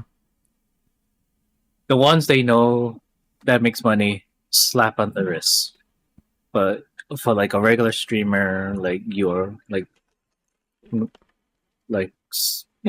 average Joe. Average Joe, yeah. His chat accidentally says the N-word. Oh yeah, insta ban you. It's like he had no control over that person in chat. The fuck? You go after the one that said it in chat. Yeah. It's fucked up, right? But that's the kind of world we live in for right now. And it's just frustrating. It's all that could be said. It's just so it just like incentivizes people to just do this sort of behavior, and it's such a like bad influence on the younger people because it's like, oh, that means I can, if I were to be monetized, I can inappropriately message a minor through online or whatever, and then or because she was able to do that means I can get caught having sex on on Twitch. Yeah. Oh my god. Oh, so fucked up when you say it. It's true. It happened. It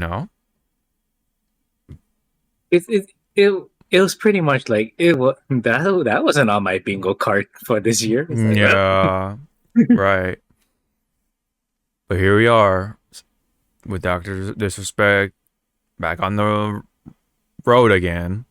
Now he can do his thing again, despite having to admit, like, and maybe, if he did admit it and just stuck with it, and okay, let's say he got reinstated, whatever, then that's that. But the fact that he's like trying to do this whole like, oh, I'm innocent, but I'm actually innocent, even though this is I did this and that or whatever, then it's like I'm trying to I'm trying to follow. Okay, it is a president. To me, he was one of the best presidents, except for that fucking fiasco he did in his term. Bill Clinton. Oh, right. I did not have sexual relationships with that girl. A few days or weeks later, I did have sexual relationships with that woman. With that woman. It's like, bro, we knew. I did not have sexual relations with that woman. I actually remember that, like, as a kid. Man. And then, who was it? Sorry, the parody of it. I think Dave Chappelle did it better. Oh, yeah. Yeah. But yeah, it's like, sir, are you trying to copy, what Clinton did? You deny it, then you admit it, then you try to make it like. Well, it's like the reverse though. He admitted it and then he's denying it. It's like, what the fuck? Yeah. How does that even work? But I guess, in a sense, it is working. So yeah, it did work. God damn it! Which I want to see like a parallel world where, let's say, Bill Clinton was watching, like actually knew, he did watch streamers and stuff, and he saw that, and he'd be like, "Hey, honey, this guy tried to copy me. He sucks. Mm-hmm. He's doing it all wrong." Something like that. Right. This shit's fucked, man. This shit is so fucked. The more one would think about it, So okay, let me see. I'm just trying to see. So he's He's reinstated. Yes. He can do his streams again. Yes. But But remember when he was still streaming on like, well, was it Twitch or that other streaming site? I forget which game he was playing. Everyone left, and that was like me laughing my ass off when I heard about that. Like he was the only one in the lobby. Oh yes, I remember. Yes. Oh And my he god. was getting all pissy. Yeah, Like, it was the vampire game, right? Like the yeah, vampire battle royale something like game. that. I think it was. Yeah, No, he's it like, wasn't vampire. I think it was like a steampunk, some sort of like steampunk, yeah, live service it was a game, yeah. And he was something just like getting that. all pissy that no one wants to play with me. He's like, I wouldn't want to play with you either. Yeah, right, Sorry. bro. Uh, but he's reinstated though. That's that's what's that's not that's a fact, and that's all she wrote. That life goes on, I guess, right? Ugh, God, this man, this first half of first half of the decade, man, it's been a wild fucking ride so far in some of the worst ways possible, man. Well, speaking of like the start of stuff, I'm gonna ask you like a uh, kind of like a personal question after the stream. It deals with California. Oh boy, Yeah. oh boy. Oh, we got somebody to chat. I'm just gonna go by Lock. Hello, hello. How you doing? But yeah, um, I mean, congrats, I guess. But man, like with YouTube though, it's just disappointing to see because they're just so fucking inconsistent. I guess, along with Twitch now. I thought YouTube was a little bitter about that, but man, they're the same. They just want the big cash cows to have that privilege so they can make money for Yeah. them. It's I should have known, but you know What fools we were. what fools. Shame on me. Yeah, you know. All right, so another kind of sad Another negative, one. another sad piece of news potential. Well, and it's potentially pretty sounding kind of grim for the future of Platinum Games, right? Because the headlines reads right here from BGC. Hideki Kamiya video reveals 5 more leads have quit Platinum, including Bayonetta 3's director. So I guess like this is most of the now former leads of the studio. So this is okay. So this is the particular video right here in question.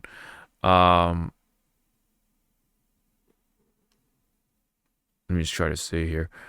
Okay, so this is an interesting name, Abebe Tinari. Right, maybe that's a pen name, but I'm not sure.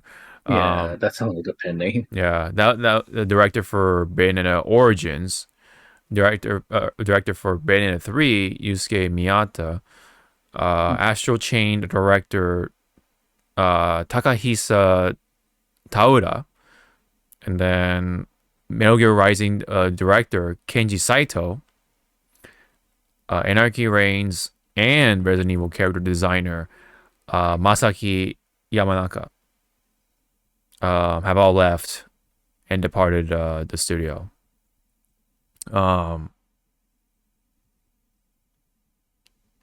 And then yeah, look forward to their work, blah blah blah blah. Man. And then looks like the Astral Chain designers already looking into making their own studio like soon-ish, from what it looks like. And of course, even before, Kamiya himself made his exit, so that's that. Yeah, and even from a quote, there's a quote from Kamiya-san saying, "If I was satisfied at platinum, I wouldn't have left." Simply put, there's a way I believe games should be made, a philosophy, a mindset of how games should be made. Koyama approached me, and we shared the same mindset and philosophy about game development.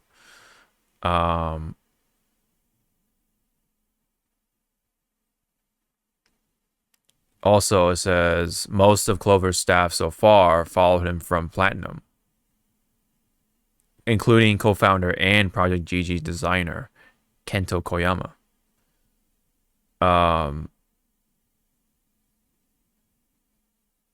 Yeah, so even like there's more people named cinematic director Kunihiko Tsuda, who worked on the cutscenes for the original Okami, Devil May Cry, Bayonetta, Astro Chain, and more, plus Bayonetta series animator Rei Yamamoto.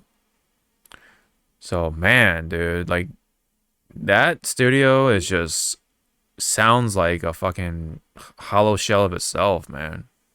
Hollow shell, or it's like what happened internally in that studio that major big staffers just say, "Okay, bye." Yeah, right.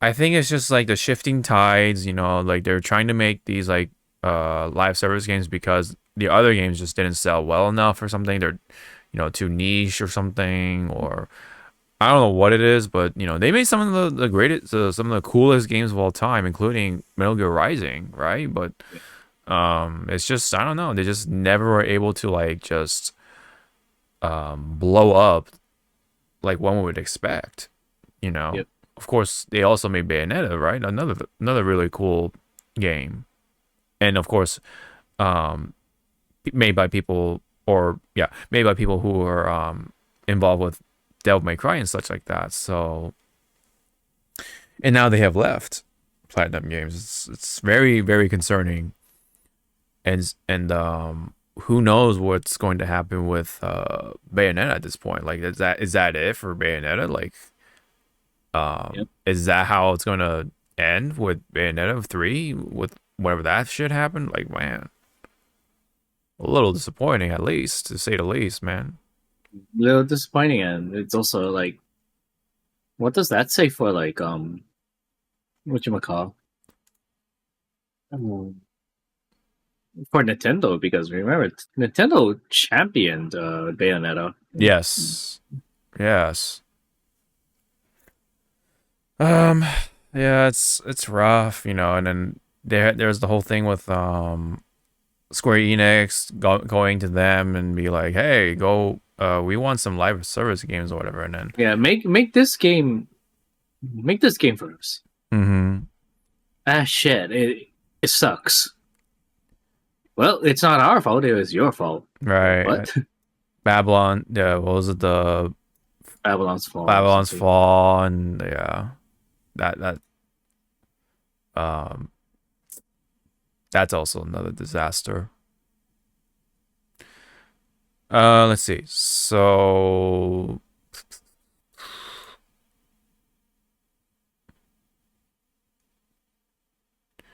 what's another one? Okay, Babylon's Fall. Okay. Oh yeah. Okay. So yeah, right now at the moment, they are making the Ninja Gaiden 4 game, because that was the big drop. They announced a brand new Ninja Gaiden game from the most recent Xbox presentation. So they're working on that at the moment, and who knows if that's going to be a huge hit or not. I mean, we'll see. I mean, it is Ninja Gaiden. We'll see. Co-developed with Team Ninja and Koei Tecmo. Yep. And there's another project apparently called Project GG. So, again, who knows what's going to happen with that. And then, there was that whole weird thing going on with Rainbow Fantasy Relink, right? Because they were initially developing the game until Side Games took over. So what's that really saying, right? And then they actually did some work with 16, Final Fantasy 16. Interesting. Looks like they like borrowed some of their work, their employees or something. You know, I mean, it makes sense because it's Square Enix, so probably they had some foot at the door still. Oh yeah, and then remember, there are these canceled games, including Scalebound, right? Like that's a real damn shame, because that looked interesting, despite being only on Microsoft or whatever. You know? Yeah, like look at this library, right? Because like they have Bayonetta, of course, but they had Near Automata, Near Autonoma, right? However you want to pronounce it. That's like this is like some of the most like talked about games still, like online. Yeah. Especially with 2B, of course, but like they like this is like still talked about today, and this is back in from 2017. That's crazy, dude. That's like 8 years, almost 10. And this is from this is worked on by Platinum Games, Square Enix being the publisher. And then they made all these other games like, oh yeah, they made Mad World, Bayonetta, like I said, Vanquish, Anarchy Reigns, Metal Gear. That's a huge one. 101, Bayonetta 2, Korra, Legend of Korra. I remember that game. Transformers Devastation, Star Fox Zero, Star Fox Guard, Teenage Mutant Ninja Turtles game, you know, Almana, like I said, Astro Chain. I think World of Demons is just like a mobile game or something. Yeah, it's an Apple arcade game. Soul Cresta. That is I think that's like a top-down shooter or something. It's like one of those like yeah, top-down shooter games like Ikaruga. And then of course, unfortunately they made Babylon's Fall. Huge L. Yep. Yeah, and then Bayo 3, which is kind of a disappointment. It was alright, but it was kind of a disappointment. And it was on Switch, you know, so yeah. Take it as you will. Take that as you will. But I mean, hopefully a game like Ninja Gaiden 4 will put them back on the radar, but man, it looks rough from looking at this headline right here. A lot of the big names, man, just left up and just up and left, man. So what's that really saying, man? You know. And hopefully Project GG is something cool too. But apparently it looks like this is a self-published game, so hopefully something you know, big scale game, hopefully not a like just some mobile fucking bullshit or pachinko, you know, because we need money, blah blah blah, whatever. But sorry, any other words you have for Platinum Games? Pretty much the fuck. Yeah, pretty much. I hope the one, you know, good luck to the ones that left the company, Platinum Games. Because again, it's not like, and it wasn't like one or two, you know, that left. No, it was like a bunch, like the big hits. So again, like, I hope whatever next studio you guys go to, you are treated much better. Because again, we're only going by speculation of what the hell happened at Platinum Games internally. Now, yes, granted, some of the founders are still there, including Inaba-san, Atsushi Inaba, who worked on Beautiful Joe, Okami, and God Hand. So there is still, you know, some backbone, but a lot of the meat sort of disappeared from the body, if you will. Right. This gentleman right here, oh yeah, Shinji Mikami. Yeah, he left a long time ago, I think. Yeah.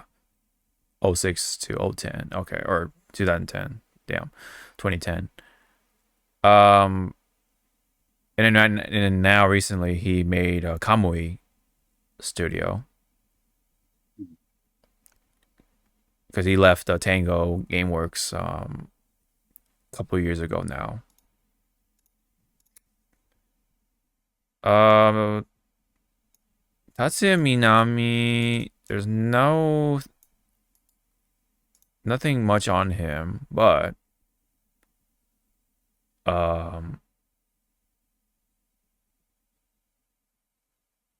let me see what he's done. Because it looks like he's also still at Platinum, but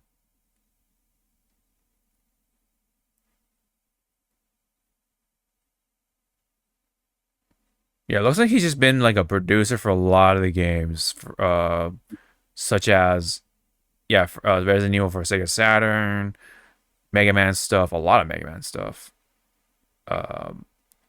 Phoenix Wright Ace Attorney, more Mega Man,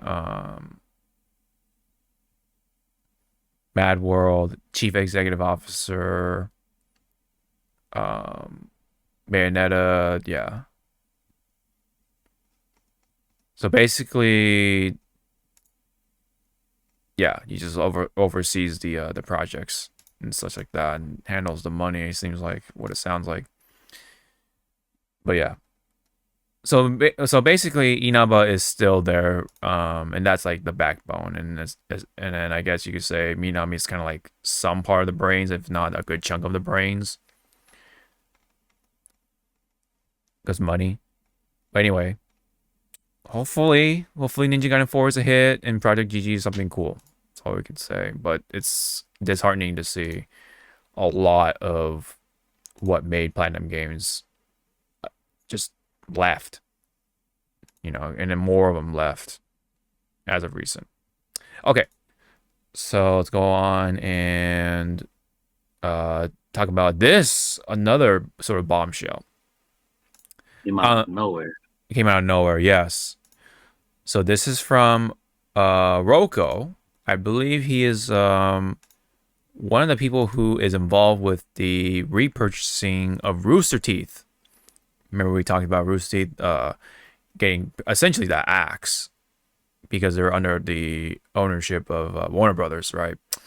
Yeah, right? With the whole Multiversus thing, all that stuff, right?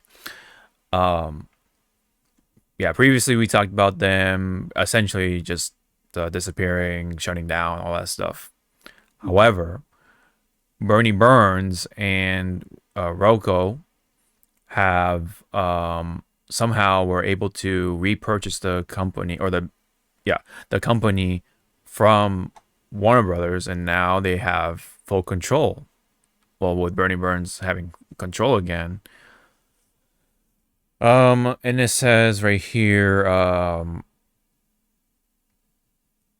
yeah, basically we're back. I'm coming back to Rooster Teeth. The community has never died. With this new twisted vision for the company that Bernie and I have, it'll never be the same, but in the same way, or the best ways. This is Rooster Teeth for a new generation. This is TikTok, Instagram, Mannequin Challenge generation. I'm not sure what that's referring to, but okay. I mean, I guess that makes sense because that's beyond my generation or our generation. But at least, I should say this is beyond me. If Rooster Teeth 1.0 was all about playing nice and staying inside the box, RT the next generation is built from the ground up as let that freak flag fly. Jesus Christ, that's like a that's a tongue twister of itself. Free flag. Free flag. Anyway, stay tuned for more news, and yeah, content very, very soon. Signed Roko. Yes. So one thing that could be said is that this Rooster Teeth will never be the same. Will never go back to what we knew of what Rooster Teeth was. Right. It'll have some remnants, I'm sure, but one thing is missing though for sure is Ruby. Ruby is completely out of the radar now. It's no longer with Rooster Teeth. It is with Viz Media. So whether you see that as a good thing, bad thing, I mean that depends on who you are, whatever. But one thing for sure is that Ruby is not coming back under the RT umbrella. So I guess this is the logo for right now, saying under new management, and kind of going back to the roots in a sense, right? Any thoughts, Zawa, for right away? For the potential revival of the yeah. I hope they have fun again. Yeah, for sure. Yeah, I hope this venture it works out. Right. Like, for sure. I want them. So let's say again, they're new management. It's a revival of Rooster Teeth. I want them to do the revival of Machinima. Just fucking do that. Yeah, Machinima again. Yeah, bring back Machinima again. Yeah. Cause like go back to your comedy stuff. Yes. They were known for. Go back. Red versus Blue, yeah. Stuff. Red versus Blue. I did like the fighting choreography when, Resiso, Monty when he was part of their team doing the choreography for that. Yes. I did like that. But I loved Red versus Blue during the Blood Gulch, so pretty much season 1, because it was just idiots. Idiots in the Blood Gulch. Yeah.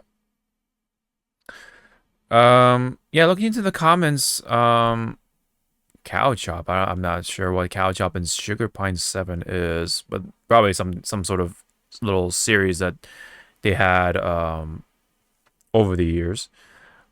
I don't think we can fly freak flags anymore. I mean, that's what I kind of thought too. It's like you say that, but it's like, how PC are you going to be for the sake of things? How freaky are we talking here? Yeah, right. Exactly. There's a lot of there's all levels of freak. Yes, yeah, for sure. All I care is if Kevin is involved. Bring back Red versus Blue. Yeah, this is essentially Red versus Blue reference. To the Rage dude, or dude Rage ass stuff again. I don't know if Michael is coming back. That's the thing too. Like, a lot of people I don't think are coming back to it. I don't know if Jeff is coming back to it, but we'll see. I don't know if Jack is coming back to that as well. And my question is, they probably will come back, but they're not going to be like permanent members. Yeah, permanent. Not permanent. Like, they're just like guests. They'll do guests, or they'll just like appear here and there. Yeah. Yeah. Yeah. It definitely just falls into like the whole. Yeah, it's not gonna be the same. Like, it's not gonna be the same exact people. Yeah, I've only watched Achievement Hunter and their Let's Plays. That's okay. Like, I think this dude is trolling, but whatever.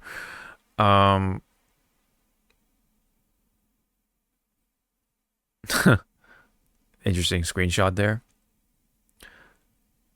What was I gonna say? Well, maybe it might come back to me. But anyway, so I'm just trying to look through the comments. Oh yeah, okay. I wonder. Yeah, see, this person reminded me.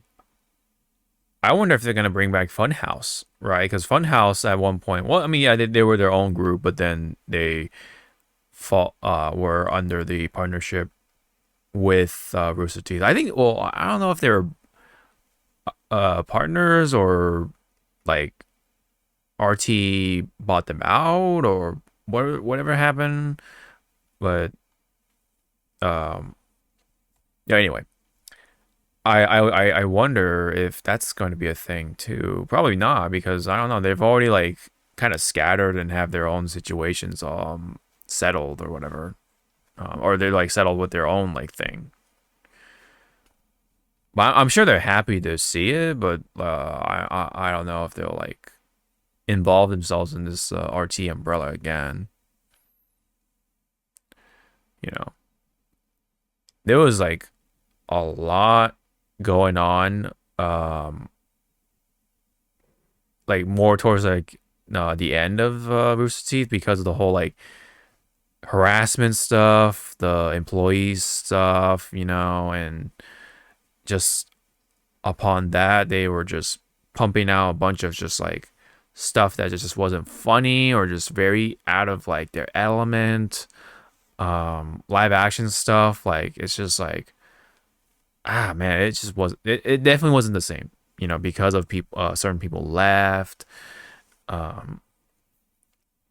Very, very personality driven, sort of, I guess you could say, platform or company, right? So certain faces, once they left, it just started to, not be the same and stuff like that. So, I mean, you have to also remember too, when it comes to red versus blue, Halo as a whole right now is not firing. Yeah, Halo has a bad light right now. Yeah, not firing on all cylinders, unfortunately. So,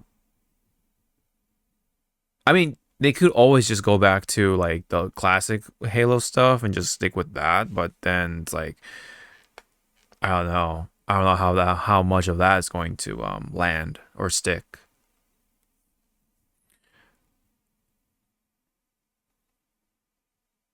But Achievement Hunter 2, I mean, maybe, but I don't think people care about that nowadays. But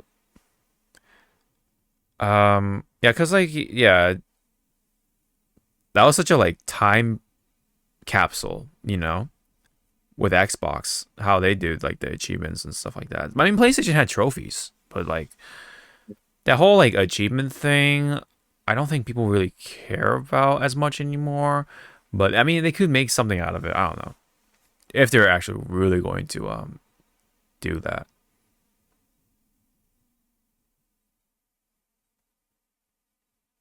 Let me see. Perny would never what? Like never replace him? I don't know. I stopped watching when what? That Perny is like, as you're saying, do what? So I just had like that Prince Zuko moment. That it? Where's the rest of it? Yeah. Come on, the context. Yeah.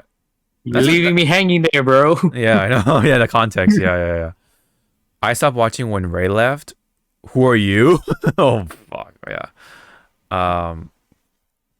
That is, yeah, that's the other thing too, right? Like, how many people are coming back? I mean, who's the cast and all that stuff, right? Gavin, is he coming back? Like, bring back Funhouse, bring back Birdfellas. Yeah. Is it trolling? I mean, I don't know.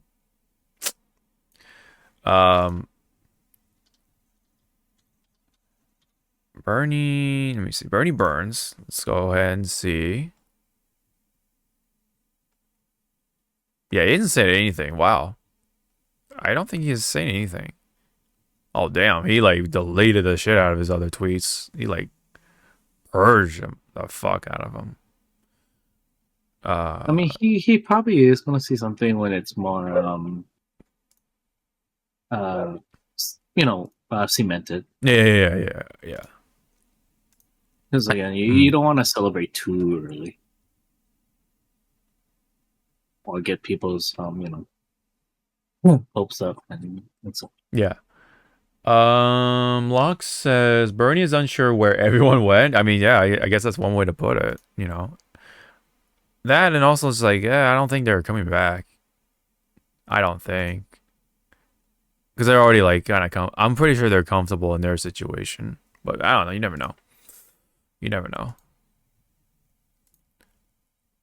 Cause yeah, I mean, a lot of those faces, unfortunately, are tied to like controversial situations, including again like the whole harassment thing. So I don't know if that's like the best move either to bring back certain people. You know, unfortunate, but it's that's the thing. Um, Monetization. What killed Rooster Teeth for many is when things were produced with a heavier hand than put up behind a paywall.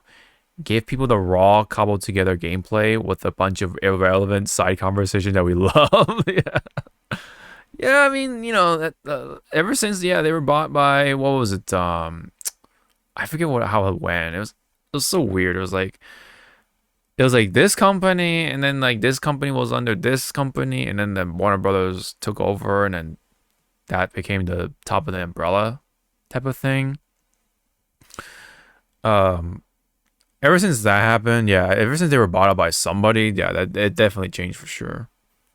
Yeah, it went like, Yeah, the vibe was gone. Like, I watched them so much during college, you know, but then ever since I graduated, that kind of like changed gradually.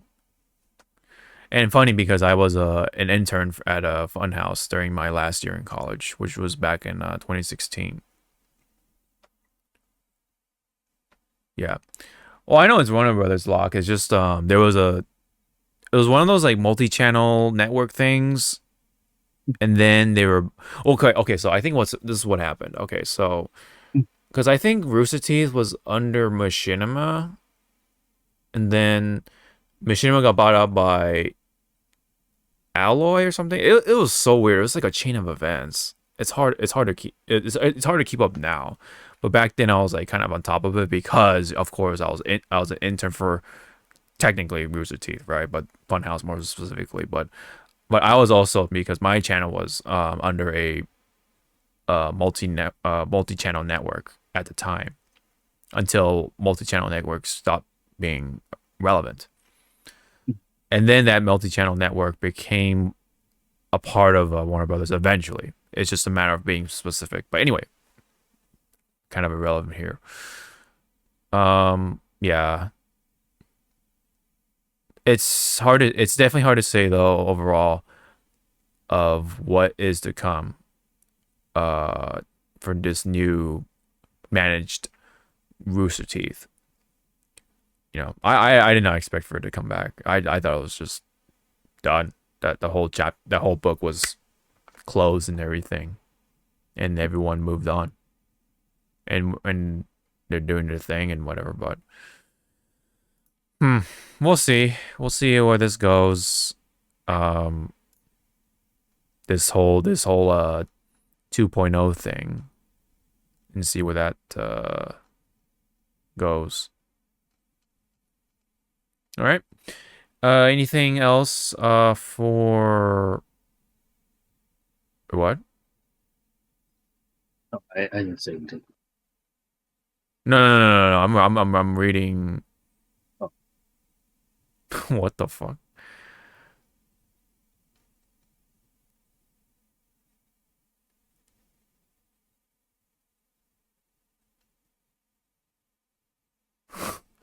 Wait.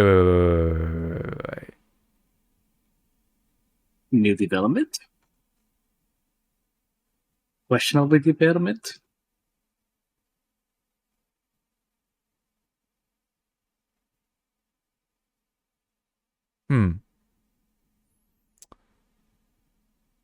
I'm not sure what to make of it. Okay, what the fuck is going on? Because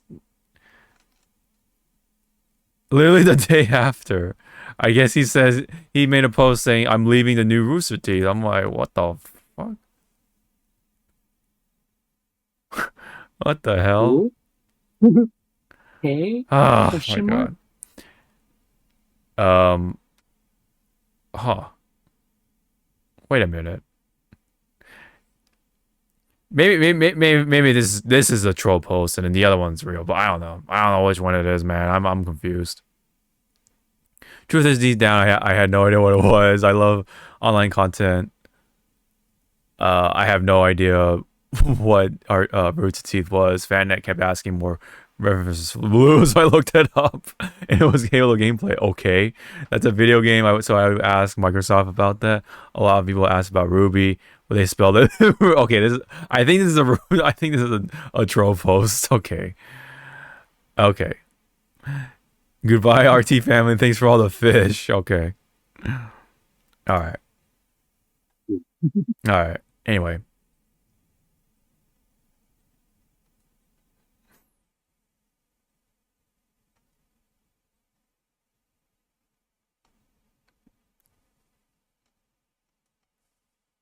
All right. All right.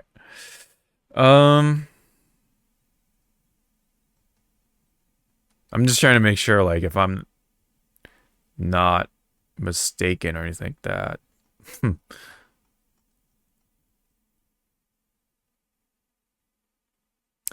Okay, so one last little check, and we can move on. Where's the teeth?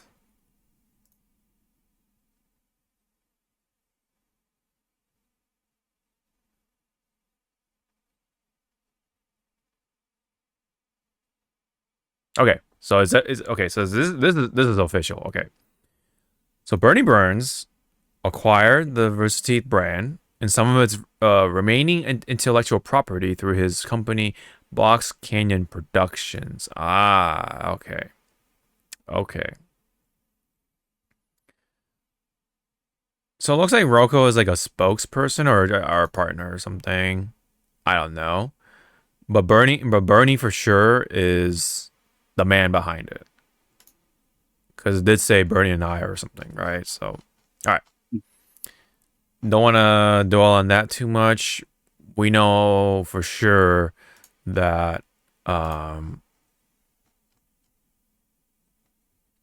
that Rooster Teeth is coming back under Bernie's vision. My question is, I wonder why they didn't like post this on like their Rooster Teeth stuff or the Rooster Teeth account. Is it still around? Let me see.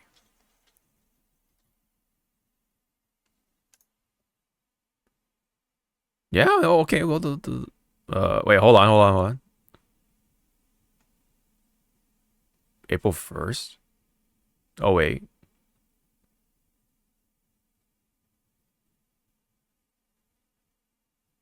Hmm. Ah. Okay. This is Yeah. I guess yeah. That's their way of saying they're back. Yeah. Butts. I guess. All right.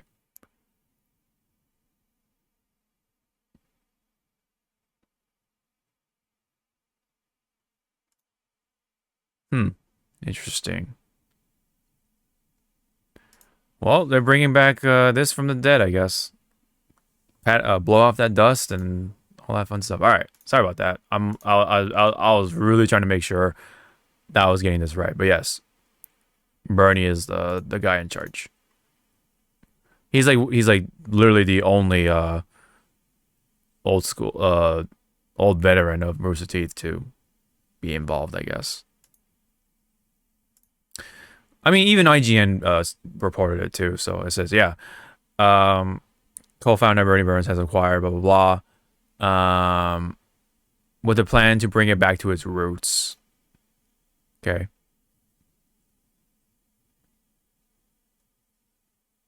And there's a press release. All right, so not a troll. Um, maybe that dude. I don't know. Maybe he is involved. I don't know. Maybe he just fucking wanted to shake up the foundation. I don't know. But anyways, Bernie, blah blah blah.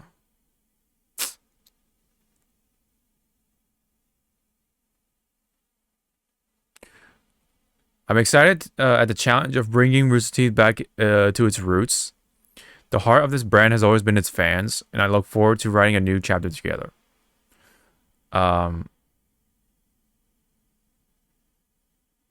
Okay.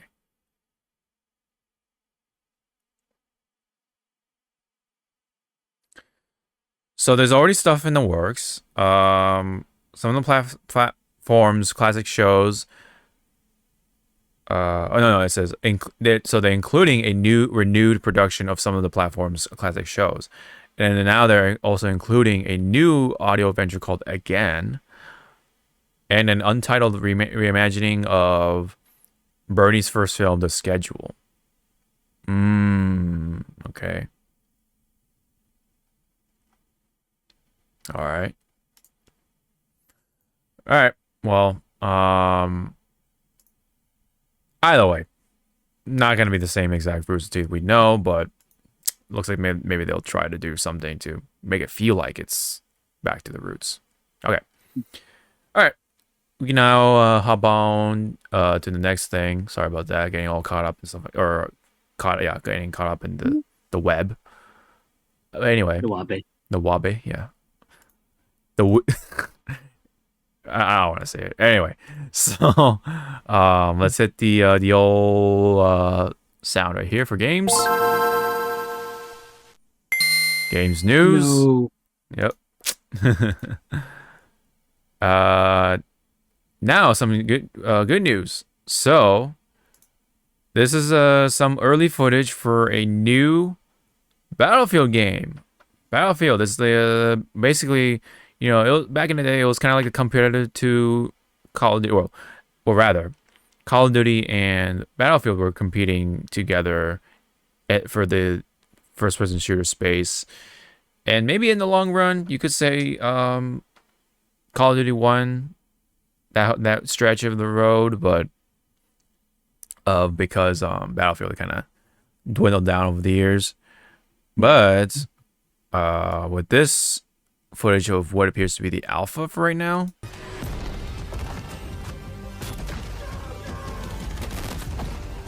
there's just snippets, of course. Yeah, so a bit of a little bit of a teaser of what's to come. It looks like what Battlefield is specialized for, with is the destruction, the particle effects, and like the debris just flying and shit. It's back, right? And looks like, yeah, if you like look at the buildings, they're coming down just like what we loved before. Hopefully this isn't just for the campaign. Hopefully this will carry over to online. I'm all for it, because I at one point I was a Call of Duty boy, but originally Battlefield. I played Battlefield on my the old iMac. Battlefield 1942. That was the shit back in the day. And obviously tried to play 4. 4 had a terrible launch, I remember, but there were big diamonds in the rough for sure, with the destruction and everything. Honestly, I think that was one of the last best ones. And then there was Battlefield 1, very good for what it was, even though it was going to World War One, but it was still, I think, a good game. But then it came to something like Battlefield 5, and that's where it started to really fall apart. Games like also Battlefield Hardline, that was the one with cops for some reason. It was like police and robbers and such. It was so weird, but yeah, that happened. Yeah, so basically kind of fell apart, and it's been kind of like on a it's been kind of silent in the background, but hopefully this new one, man, hopefully it hits. Hopefully it hits. I want to see more from it. Oh yeah, and then plus yeah, another thing about Battlefield 5 is that they were trying to do the whole like hero shooter thing. Did not work out. They're trying to like try to like chase the trend of like the whole like hero shooters like Overwatch and like Valorant and stuff like that. Obviously didn't work out. So, did you have any comments on this one or not really? Not so much. No. I guess as a for just whatever I just watched, the editing made my eyes hurt. Mm-hmm. It's a little choppy. Like it's just like boom, boom, boom. I mean, I don't mind the choppy. It's just that effect. The static. Wiping, the static. That's making my eyes hurt. I'm like, yeah. Can you just? It's a bit much. Yes, it's a bit much. But at least Jesus, I would have loved. Yeah. I would have loved it if you wanted to make this game look like hilarious. Instead of all the just like how old YouTube videos were back in the day when they wanted to show you a different scene. They would do the slide in. Oh, the wipe. Swirl. Yeah. Oh, the star. Yeah, the star. Like those effects, I would have been like, because you use these effects, I want to play now. Yeah, they gotta go hard on those modern transitions because that's kind of how trailers work. When companies are like, it needs more black screen stuff. Oh, it needs these transitional wipes or whatever. It's yeah. I've looked into that stuff and I think it's funny. Oh, more action here, more stuff here. Like it's yeah. I need more chaotic shit. Yeah. Right here. Yeah. That's kind of like why a lot of companies like unfortunately have trailers that spoil things because like the big execs kind of just like, we need more action. We need more of this. I want more of this. I want to see more of that. I want drama. I want more pizzazz. Put a dick right here. Put a dick right here. Hot, sir, dude. Hot female here. Big monster here. So we don't have a big monster. Then fucking put it in. Yeah, but then make one. And also put my mom right there cooking enchiladas for the family. It's like, sir, why enchilada? I don't fucking know. I'm hungry. Oh, speaking of family, Vin Diesel needs to be bigger, more muscle, more bald. And he must be screaming, family! More family. More family. More family. But we already put enough family in there. No, more family.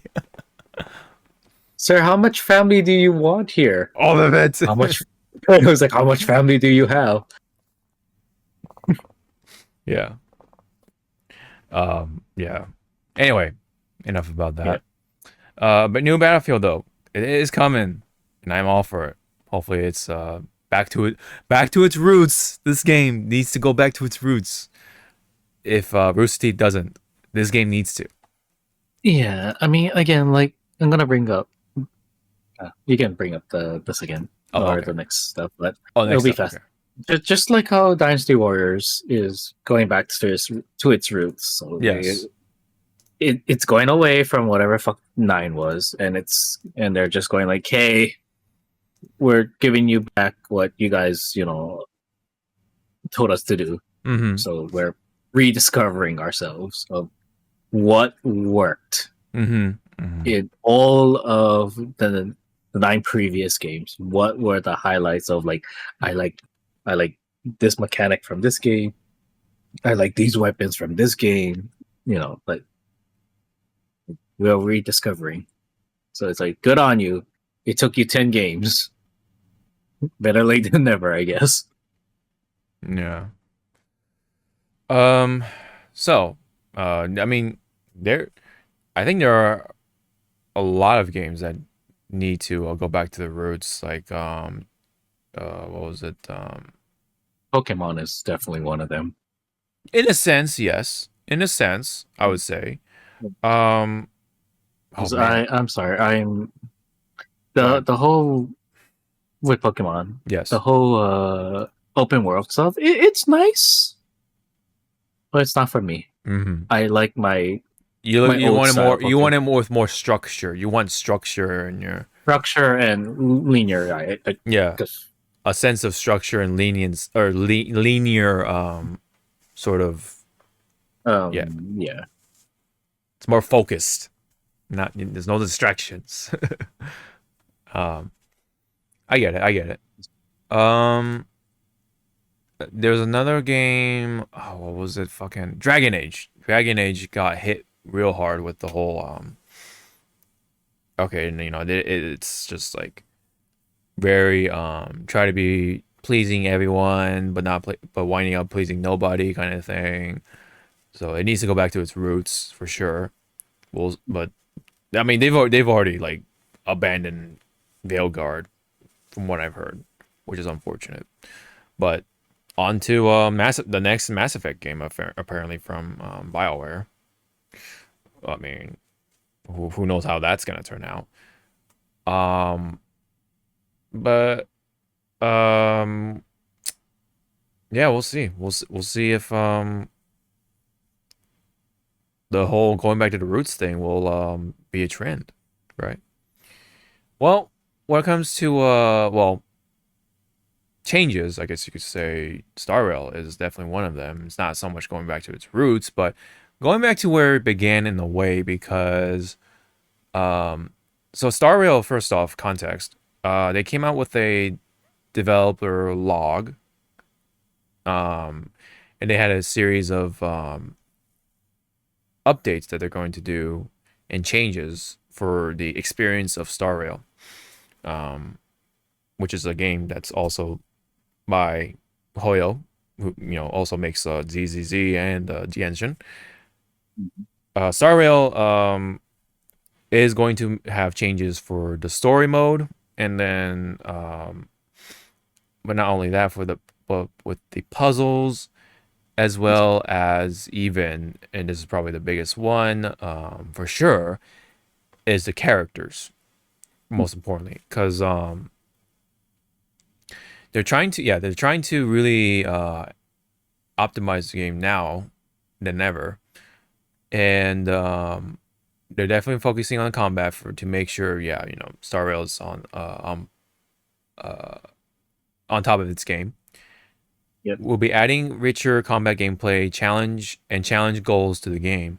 In addition, the issues close to Trailblazers' hearts, including difficulty deploying older characters on the battlefield and strengthening of these older characters, are already on the schedule.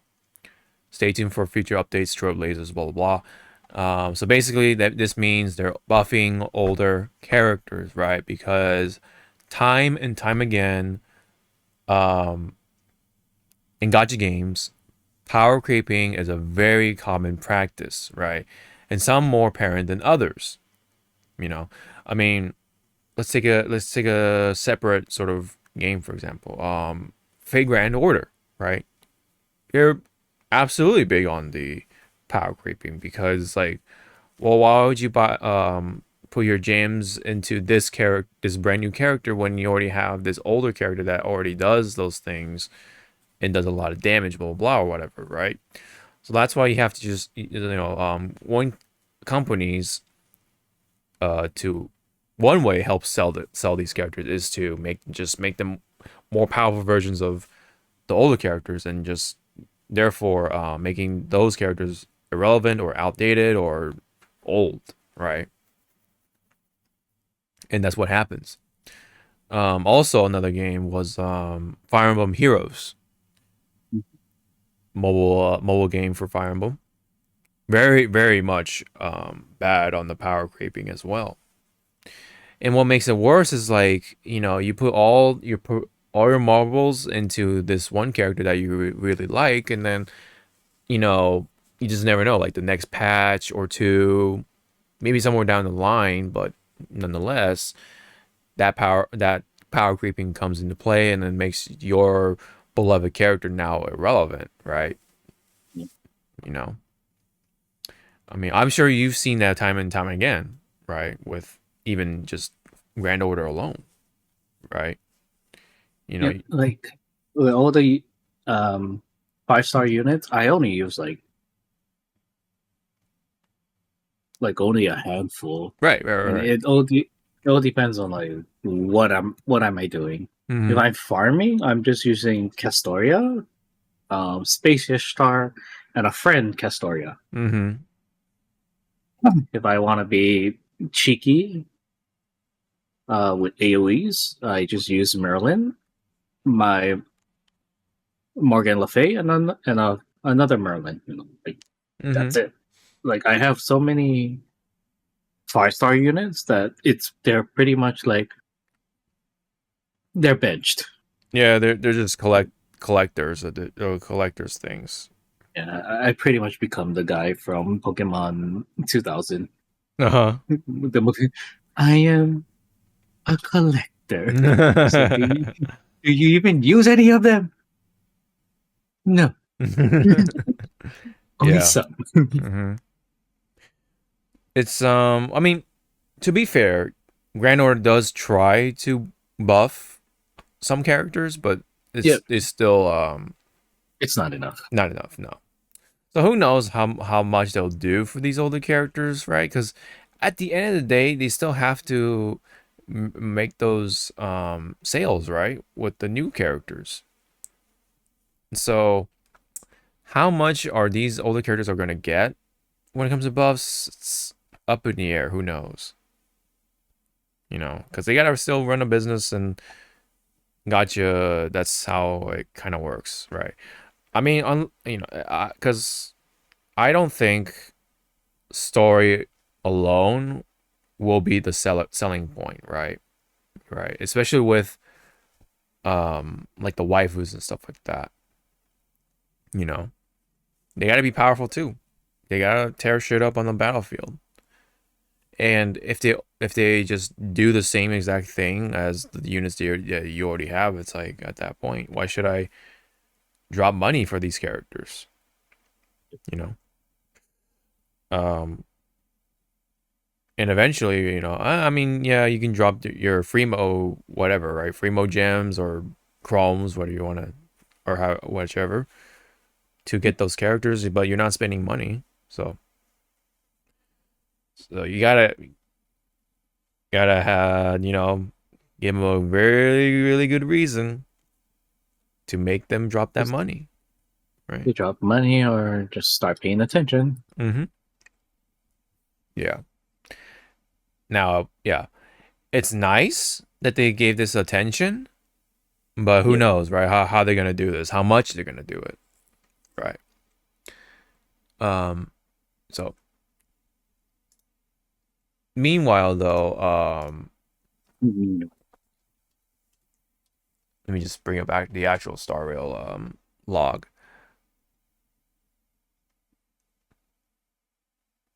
Oh yeah, they're talking about how you can't log on to PlayStation. That's funny. Okay, there we go. So here's the full developer log, or developer radio that they call it. And there are a lot of issues that were going on with this particular chapter. Well, it's not even this particular chapter. Hoyo has a huge issue with just like with their stories, because they just go on and on and on about whatever it is, right? Yeah, because it says excessive lore exposition, too much reading, resulting in feelings of fatigue and tedium. Do you feel that when you're playing ZZZ? forget which chapter that it felt like okay, and we keep going, but but there. I mean, I feel like with fucking Fate Go, there's a lot of talking and lore in that shit, and it's like, and it's not even voiced, right? For the most part. yeah, Yeah, it's still not. It's still not voiced, is it? No. Damn, man. Nope, not even little like grunts that like. Yeah. Not so, even like like right. those type of noises. Yeah, those noises. Yeah. Yeah. Because they make a difference. When I play my visual novel games and I hear them, I'm kind of like invested. I'm not like, it's like, oh. Yeah, so definitely Grand Order has it worse overall. Like, I think the only voiced ones are like when you ascend them and stuff like that, or like yeah, when you ascend them or upgrade them, they'll be like, they'll thank you and go like, okay, well. I think like only some events, limited events, they talk, but like the actual story of itself, like the big chunks of it, are not voiced, right? Am I correct on that? Yep. You just have to voice it yourself. You have to play it in your head. Yeah. Pretty much. So yeah. Point being, yeah, this is the Hoyo has this problem across Genshin, Star Rail, and even some parts of ZZZ. There's a lot of talking. I don't know. They just love to just type their way or something, man. There's just something about it. But it says, we will address the root of the issue by reducing design-related explanations in the story. In upcoming versions, trailblazers will have the option of skipping this content so they may experience the main story in a more relaxed manner. So it's like, from what it sounds like, just from here, reading here,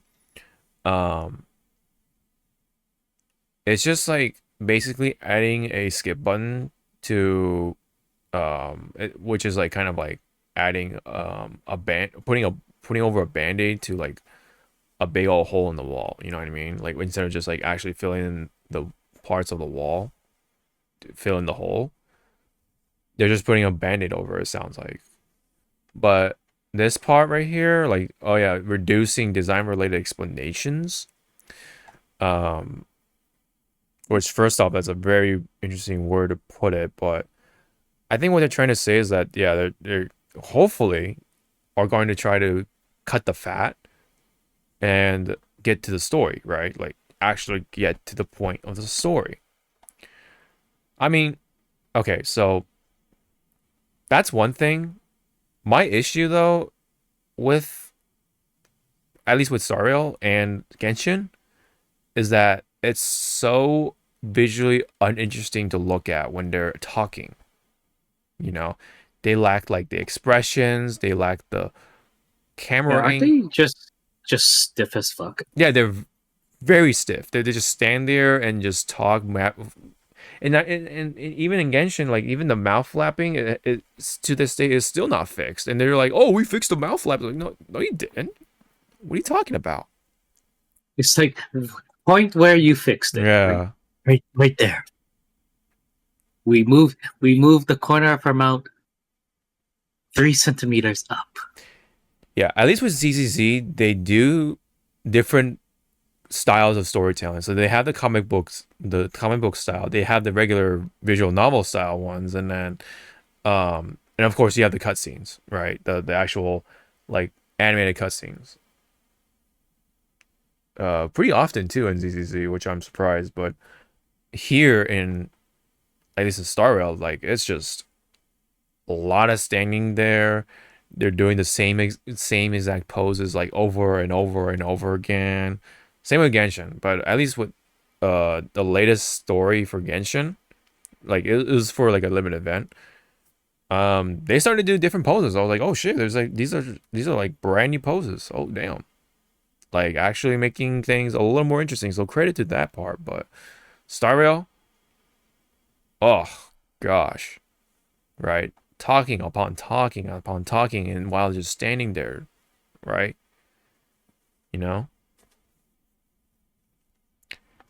And then like meanwhile you have like games like Yakuza, right? Like their storytelling is like top notch in comparison. Which is why again it's like Yakuza is up there as like the Sega series right now. Or the Sega franchise right now. Along with Sonic. But yeah, yeah. And here's the thing, right? Because like there are a lot of other JRPGs that are long and have a lot of lore to take in, but like the difference is how they present it, right? Like same with Persona 5. That shit is like 100 to like 120 hours long overall, but you're invested into it because the writing is good, the visual presentation is like good, the music is good, like everything, like the presentation is so good, right? In comparison. But then you have a game like this where it earns a lot of money, like millions and millions and even billions. And yet it's like very cookie cutter or whatever in comparison. It's very run of the mill, it's just very old at this point. Like I can accept that like kind of storytelling when Genshin first came out in like what 2020 or 2021.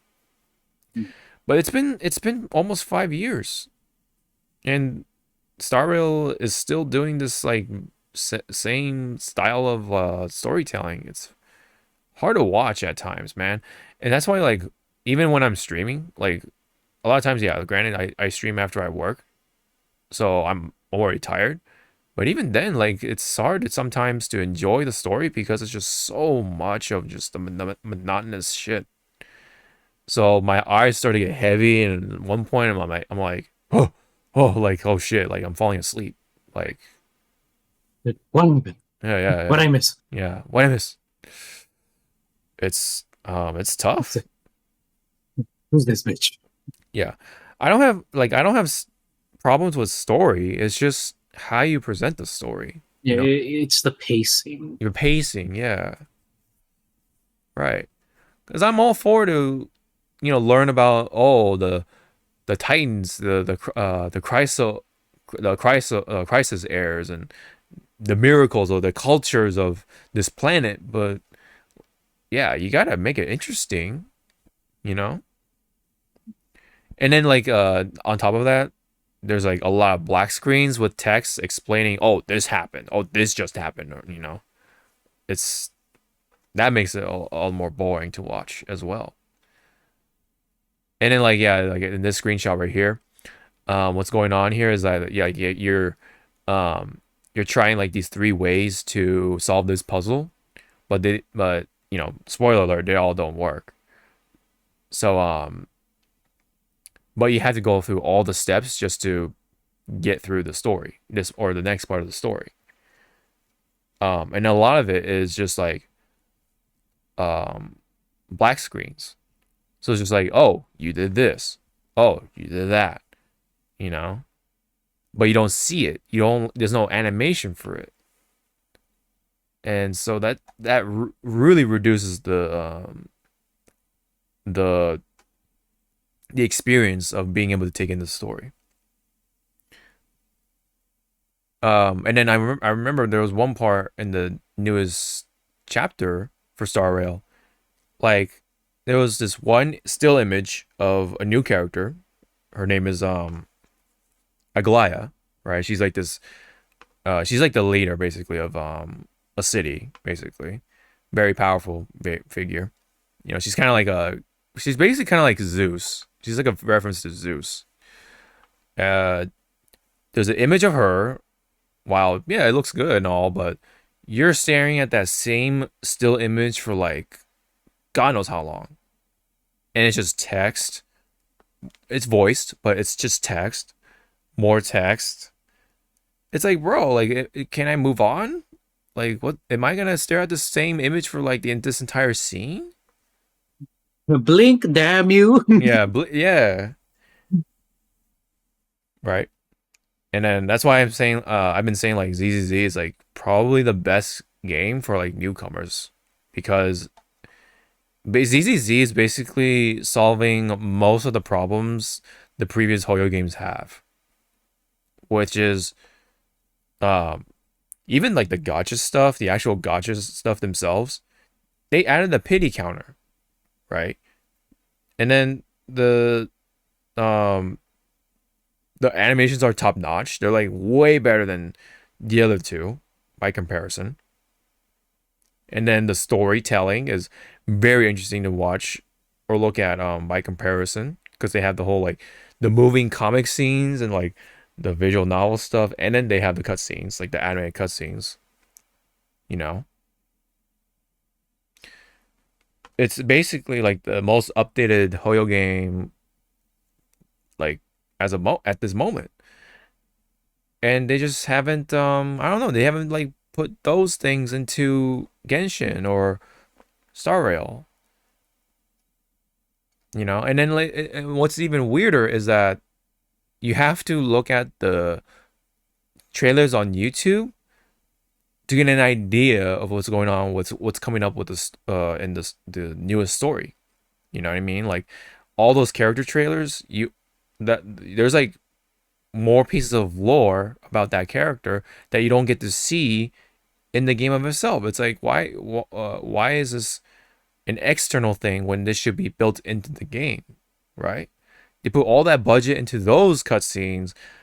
What about this? What about the animations for these parts whenever it should ask for it, you know?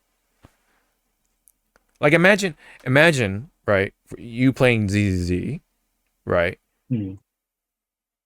I would have instantly. Sorry, you're gonna use the cutscene here. Mm-hmm. If you want to call it cutscene. Yeah. Where's the fucking skin? Mm-hmm. Mm-hmm. I don't care. And if it comes back, like say, like in another chapter, it's like, oh, remember when we did this? What? Yeah, sure. Mm-hmm. And then yeah, so imagine like that all those cutscenes, right? That you see in ZZZ, they just slap them onto YouTube, and it's like, oh, that's the only way for you to watch these cutscenes and stuff. It's like, what the fuck? Or like that level of animation only on YouTube, right? Because yeah, like only on YouTube you can see the higher quality cutscenes and such like that. At least more of them anyway. Outside of Honkai Star Rail and Genshin is so strange. I thought about that. I'm like, why isn't that effort put into the game of itself? So weird. You know? They already put that much effort for making the cutscene, or yeah, the trailer or slash demo slash cutscene, and put it on YouTube. It's like, all right, where's the effort for the actual game?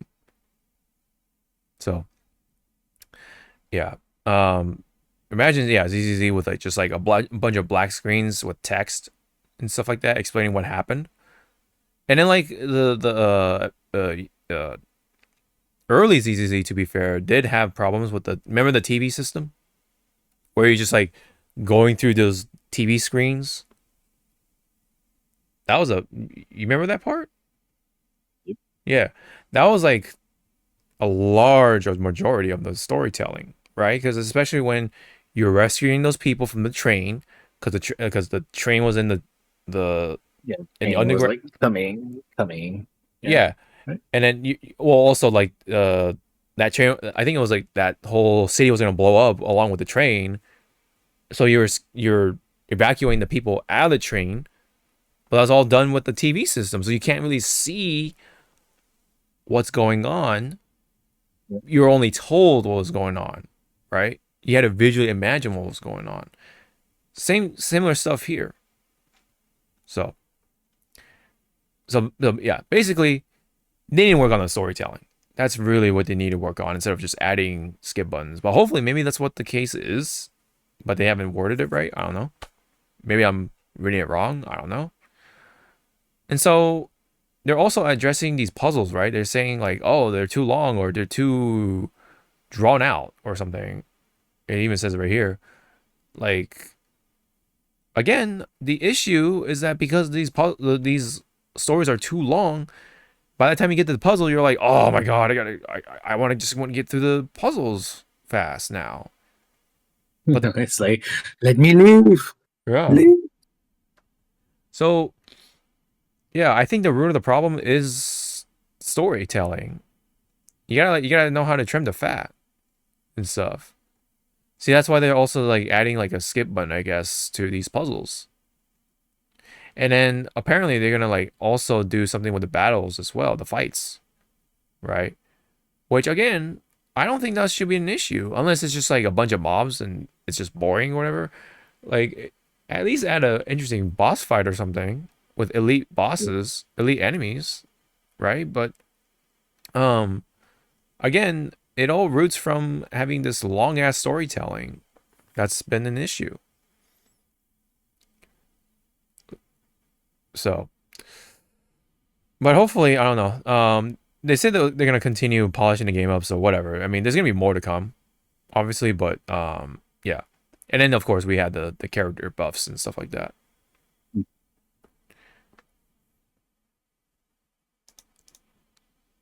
So, hopefully they do it right. That's my other concern as well for these patches and stuff like that, or these buffs, whatever. And yeah. That's pretty much all I have for that part. And then I wanted to throw this in here. This is Coldplay, right? Are you familiar with the band Coldplay? At least by name. Unfortunately. I mean, I think I do have some songs, but I don't want to like look into my song library. Like, so apparently, their latest music video it should be out now, or okay, it's been out. Is featuring Genshin stuff. It's really weird. It's like, what? Huh? I'm sorry? Yeah, because like, look, this is Zhongli from Genshin, and this is Yae Miko from also Genshin. And cosplaying, right? Cosplayers. I'm like, what? That's so random. It's like, what? Never. Yeah. Holding hands and shit. Like, wow. Zhongli and Yae Miko, huh? But yeah. Zhongli shippers are like screaming, like, no, my canon. Yeah. Yeah, Genshin and Coldplay. I never saw this coming. I don't know how I feel, and stuff like that.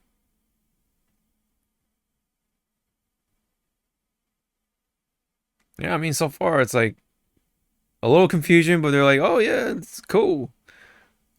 Yeah, Genshin Impact cosplayers in a Coldplay music video before GTA 6. Oh man, that's funny. That's a funny way to put it. Yeah, what do you make of that, man? I think it's random. It's random, yes. Yeah, very out of left field for sure.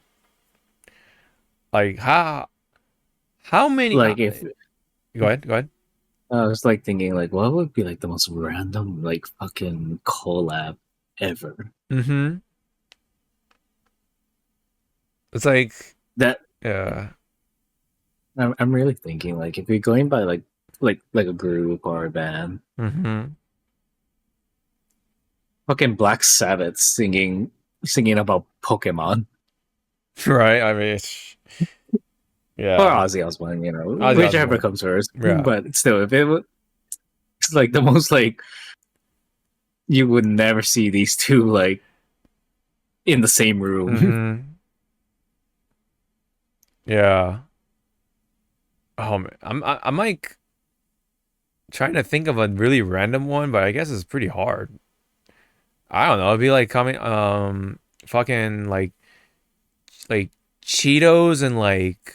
Actually, no. I guess that's like a gaming snack, so I guess not. It's like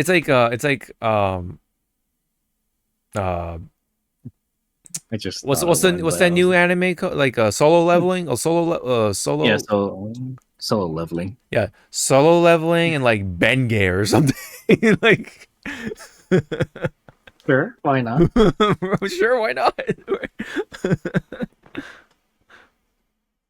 I don't know. Or I was thinking of like Little Nas and fucking One Piece, and I'll be like, that is so fucking left field. Like, but I think Little Nas did say that he does watch like a couple of animes, so you know, maybe why not? Right. Okay, why not? It's like no, it would be like Bruce Willis and like Near Automata or something. Something you just never ever think of, like I don't know. Or like any Xenoblade game with like actually no, that'd be pretty cool. Like Del Toro or something, right? Yeah, Del Toro somehow collabs with Xenoblade. Enemy designs would be off the charts, let's just put it that way. Potentially. But anyways, Coldplay and Genshin, I don't think that was on anyone's bingo cards for 2025.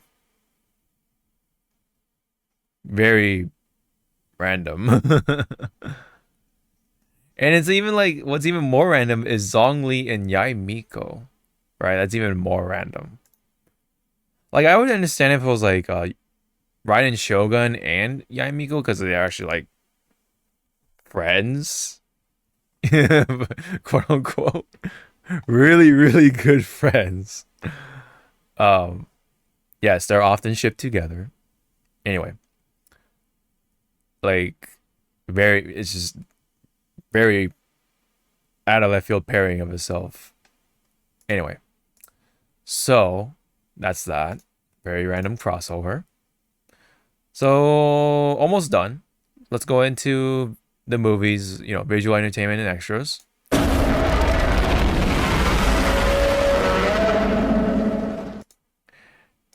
One Piece Netflix news. They are done with the season 2 production. I guess they're just post production now, so they're gonna edit the stuff.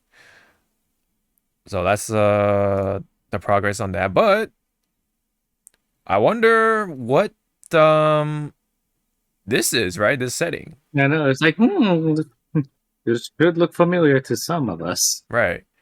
You can take a wild for those who watch One Piece. You could take a wild guess of what this is supposed to represent, right? Comic-Con. Comic-Con, yeah. yeah. These banners definitely explain, or give away, right? That's a dead giveaway. No, this is definitely Locktown. This is definitely where Smoker is and all that stuff. Interesting of how they're like kind of I guess there's some sort of like there's an anniversary 22nd anniversary for Gold Roger's execution. It's kind of weird that they actually celebrate that, right?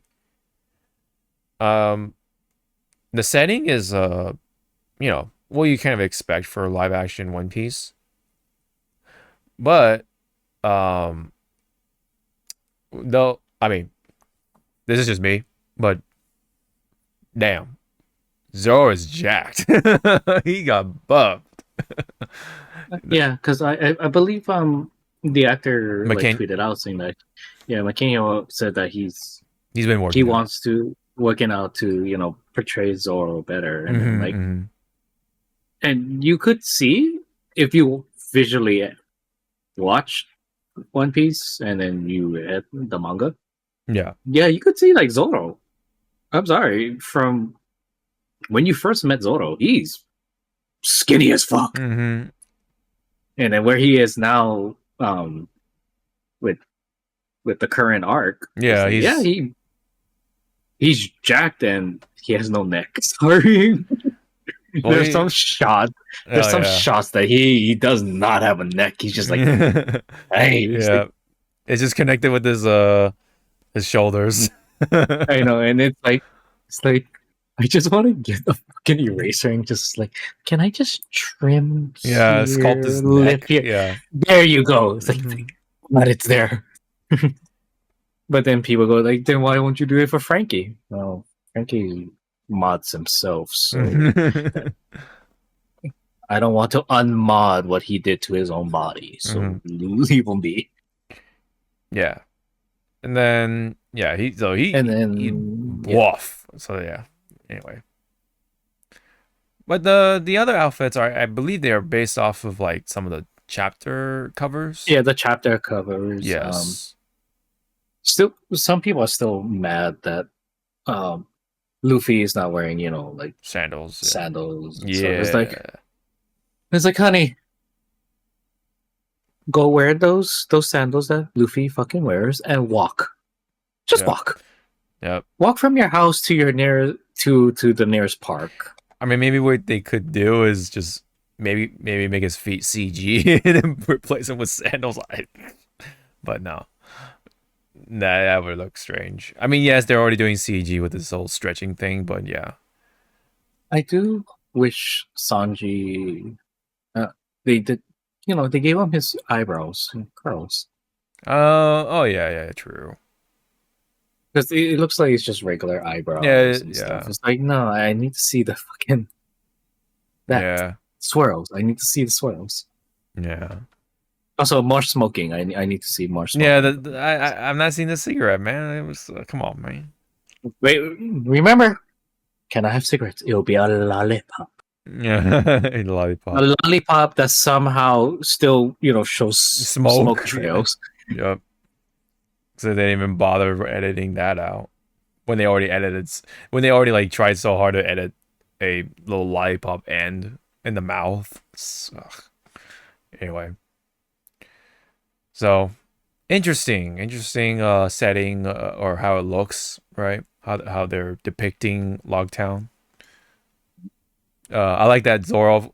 I mean, Luffy's kind of different. The pants are a little different, but Zoro for the most part is still wearing his same outfit, which is very Zoro. Like he's not really fashion conscious or whatever. Yeah, he's not fashion conscious. He doesn't care as long as he gets to fight. He'll just. Yeah. Oh, and that's the other thing about this live action. I'm sorry to say, they're not doing well with Zoro. I need him to get lost. Zoro, we're gonna go over there. Where did he go? Yeah. And then again, if it does continue well, blah blah blah. How much CGI is Brooke gonna be? Right. If they go, because we all know that the good boy Chopper is gonna be CGI as fuck. Oh yeah, for sure. And yeah, I want to know how. It's like, is his body gonna be practical, but the face is gonna be,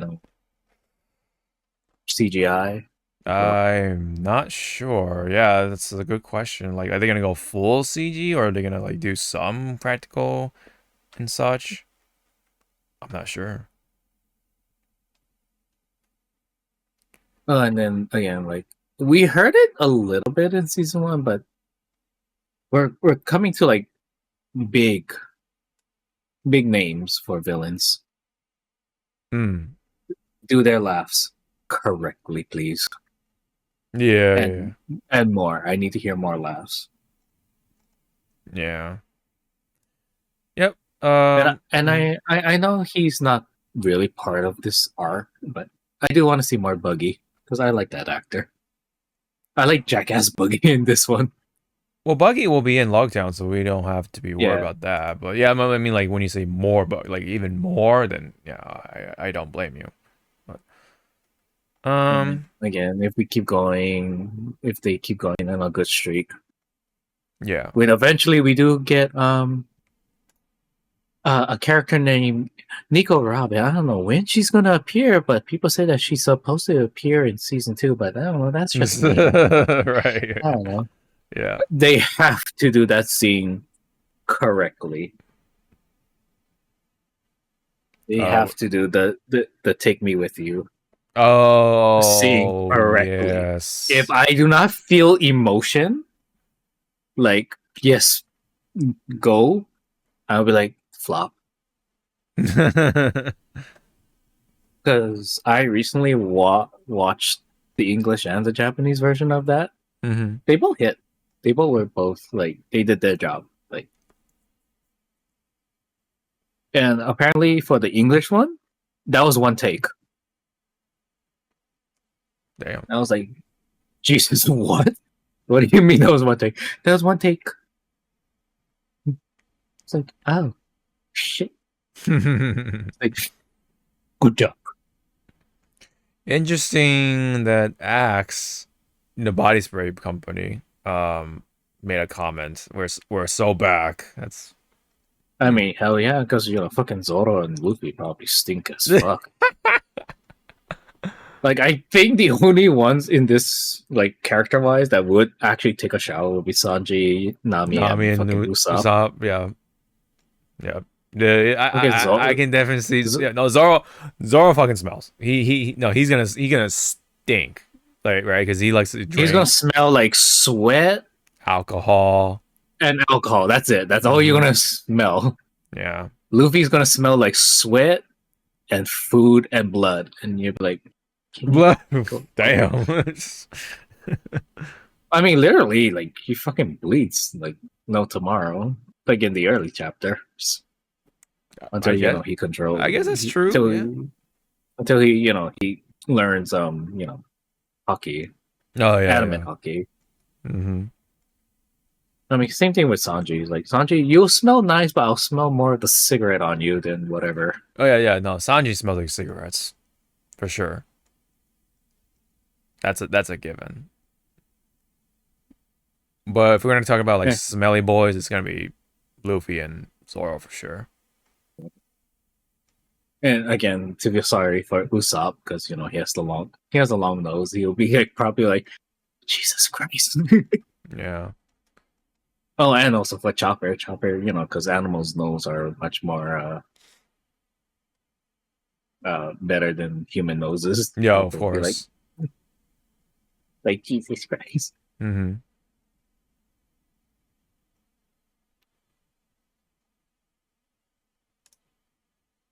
Let me just okay, whatever. All right, that's all we can say. Other than, I guess, throw this in here. I mean, they're gonna do a Lego collaboration with, I think specifically the Netflix One Piece, live action collection. Together, so that's neat. Wonder what that'll look like and when that'll come out. But yeah, there's no release date or whatever for Netflix One Piece as of yet. But get a good little sample, right, of what Logtown looks like, what they look like, right? The only thing background wise sticking out to me is these banners, right? Like they're really trying to add that this is a lively world kind of thing, adds a little more, sense of realism, I guess. Is that the phrase for it? It makes it feel like more like the world, right? Like, I don't know. It's hard to explain it. All right, so that's that.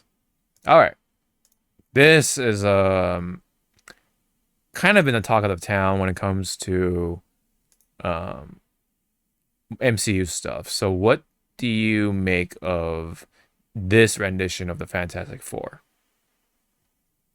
Yeah, I know it's a tired thing. It is the most live. Well, if we go by characters design, Ben Grimm as the Thing is the most comic book accurate of how he looked. Yes. In his debut. I don't know why people are fucking bashing up how ugly he looks. It's like, it's the Thing. He's not supposed to look fucking handsome. Yes, that's why there's a whole storyline of Ben not accepting who he is until later on. Yeah.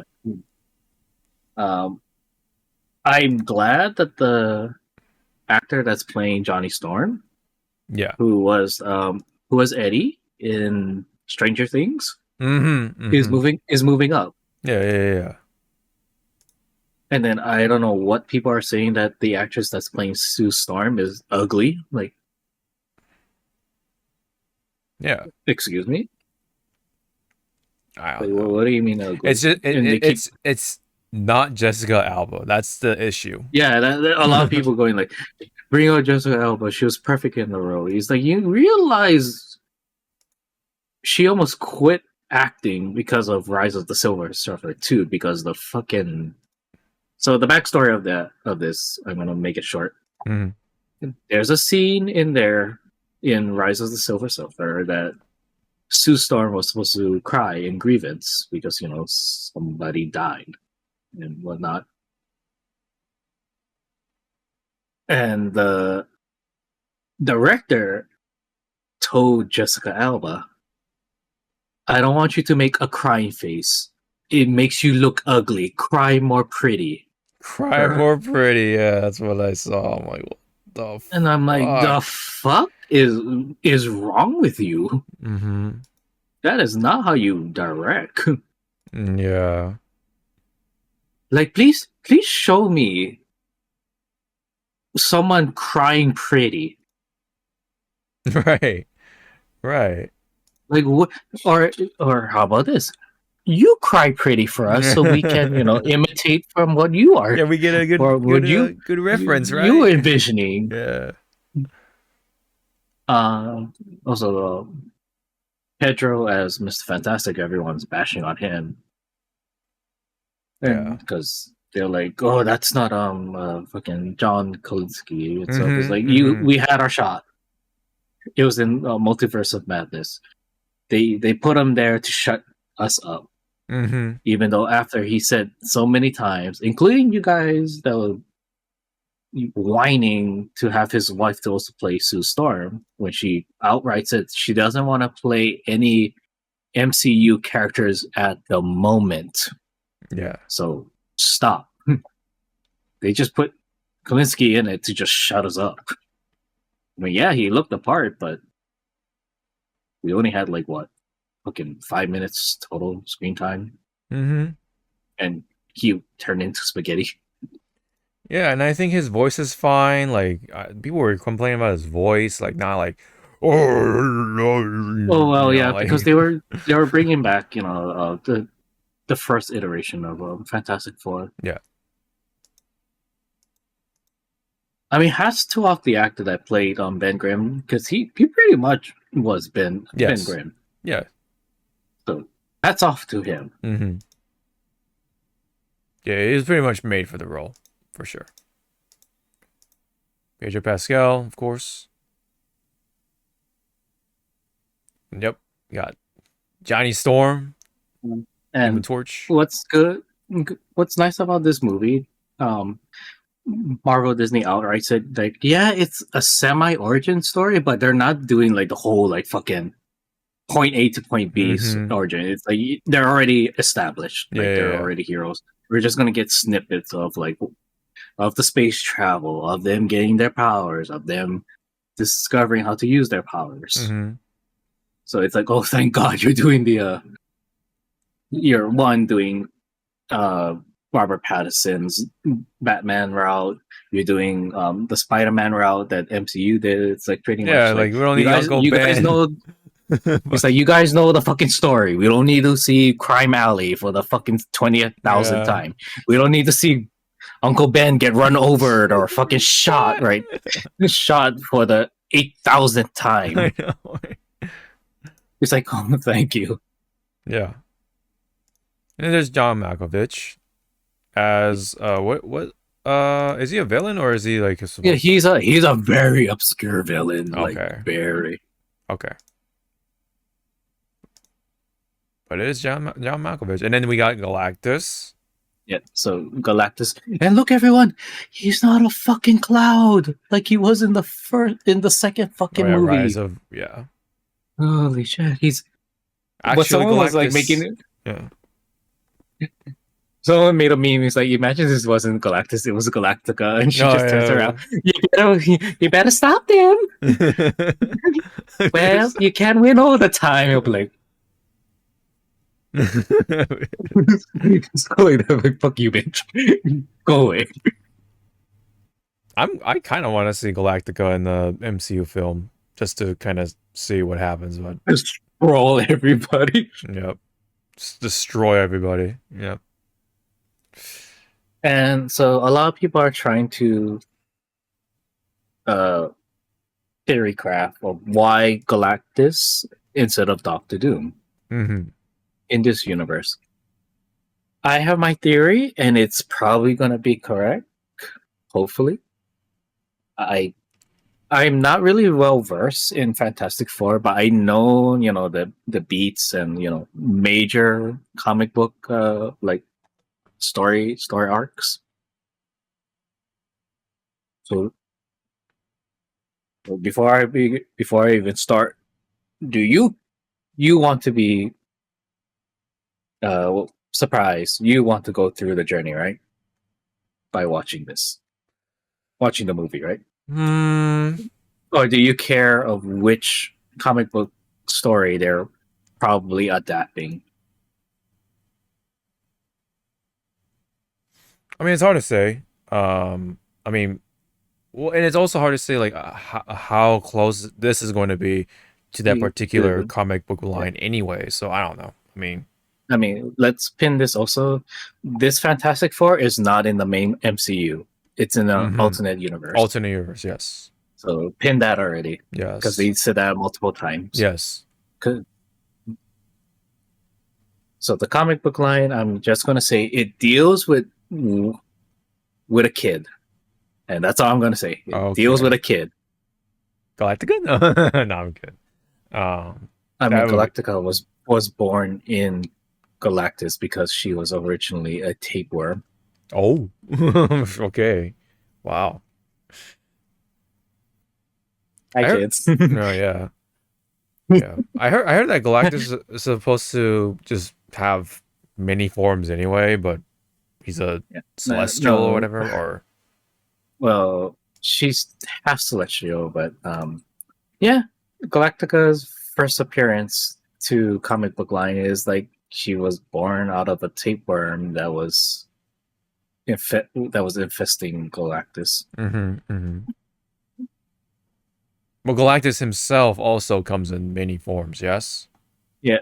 So Galactus, this form is not his true form. So his form is based on what each species sees of him.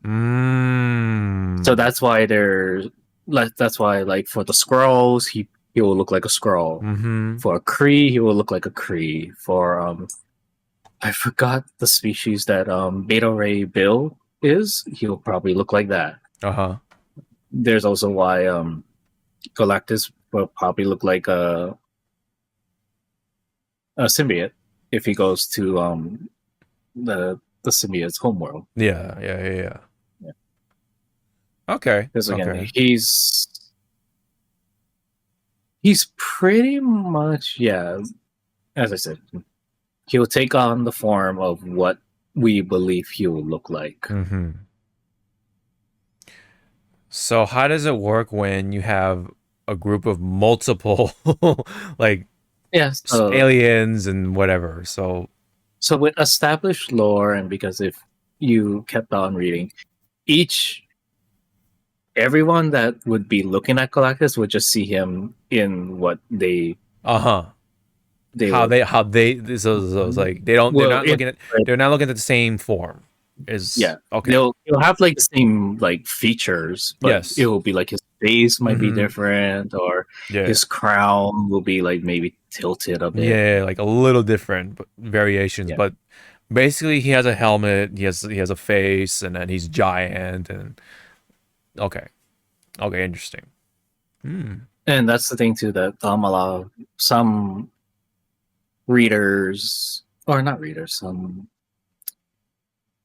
are introduced to Galactus are forgetting that he's technically giant, but he can also shrink He can shrink himself down. Yeah. Yeah. But majority of the time, yeah, he's supposed to be like looming like over the planet, going like new before Galactus. Oops. Yeah. Or it's like again, like a little kid's like, high five Galactus. Okay. Smash. Yeah. Interesting. So again, if my theory is correct with this movie, it deals with a child. Okay. And because said child, that's how the Fantastic Four is going to be launched into the MCU. Ah, okay. Interesting. All right. And then that's why, again, like we cannot. There's no Doctor Doom because he's running around doing something in other universes. Yes, in other universes. Okay. All right. I see promise with this part of the MCU. I mean, I haven't caught myself up with MCU, but it's just been so we gotta remember that this is still part of the multiverse saga. Yeah. So. Okay. So what phase would that be? Is it 4? We're still on 4. Okay. 4 and 5. We're still on 4 and 5. Oh. I believe the ending of 5 is their soft reboot. That's why. So Secret War. Yeah, Secret War is their soft reboot. So whatever events happens in Secret Wars, that's where they're gonna kick off the reboot. That's where we're gonna actually see X-Men, probably Ghost Rider return to the screen. Maybe Blade comes back somehow with Marshall Ali. Fucking that shit's been on the back burner for so long. I don't know how, and I'm with everyone.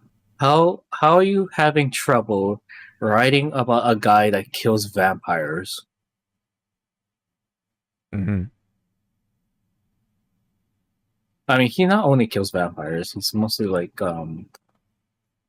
anything supernatural. That's what Blade does.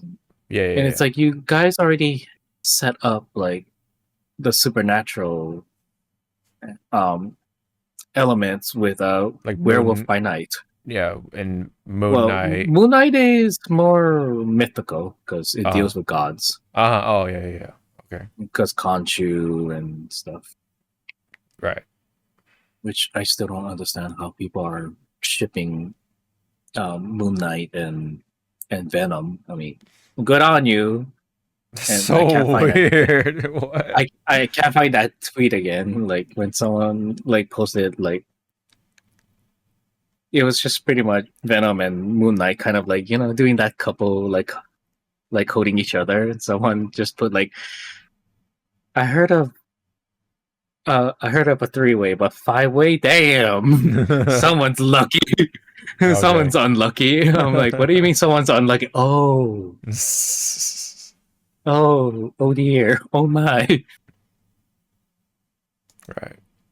All right. I'm more likely to watch this just because this looks pretty cool, And I like Pedro Pascal, so there's that as well. All right. So and then also because we are on a little bit on the Marvel stuff. Yes.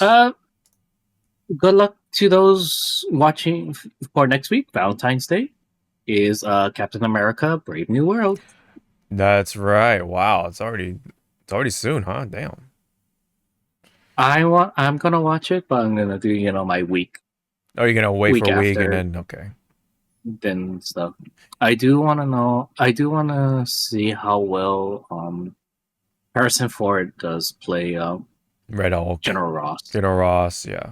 Yeah, Red Hulk. And again, I still roll at my eyes at the tourists going like, why is there a Red Hulk? Wow, Marvel Disney is losing, is being uncreative. Yeah, creativity, yeah. It's like my brother in Christ.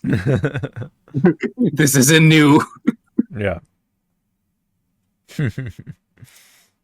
That's funny. Just going like it's like you're about to like pull like your big weapon and just aim. It's like no, not worth it. No. Yeah. Yep. Alrighty. I think there is one last thing. Yes, right here. A little bit of a snippet when it comes to Dragon Ball. So, Seiyu slash voice actress for Goku, Masako Nozawa, yeah, Japanese side of things, says that she wants to continue doing the voice or doing voice work in general, I guess, until she's 182 years old. This is a quote that's been going across other news outlets. So yeah, I'll take their word for it.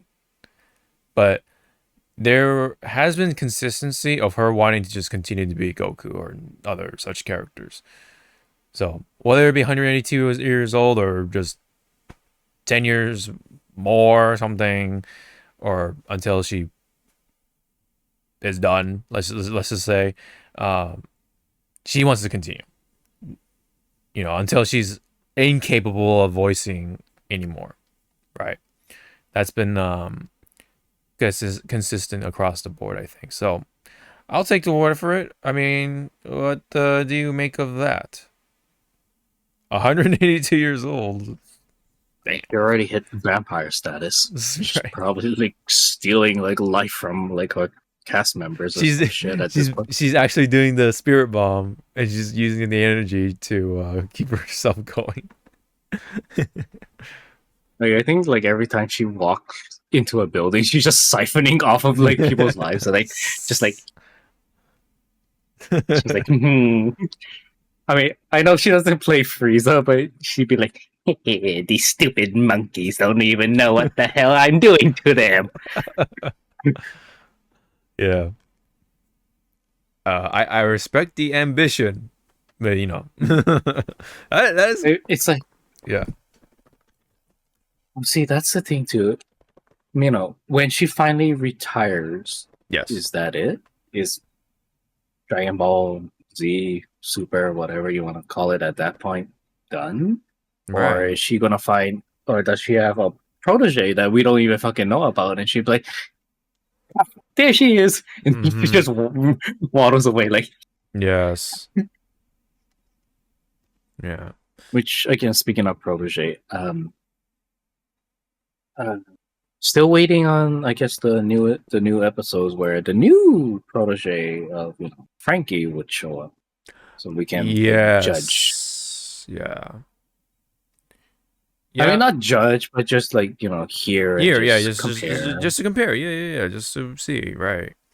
But but they're still on break, I believe. So I don't think they're. Yeah, they're still on hiatus. Yeah, they're still on hiatus. And that's the thing too. Like, how is that VA gonna make Frankie sound?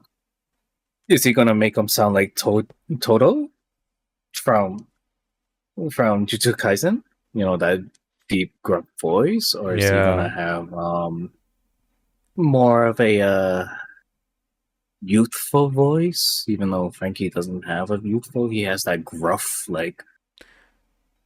It's not it's not deep, but gruff. Yeah, gruff. Yeah. It's like a young gruff. Yeah, young gruff. That's one way to put it. And also, it's like it's like also you realize that Frankie rolls his R's like there's no fucking tomorrow. No, yeah. If you miss one R, it's like like do it again. Yeah.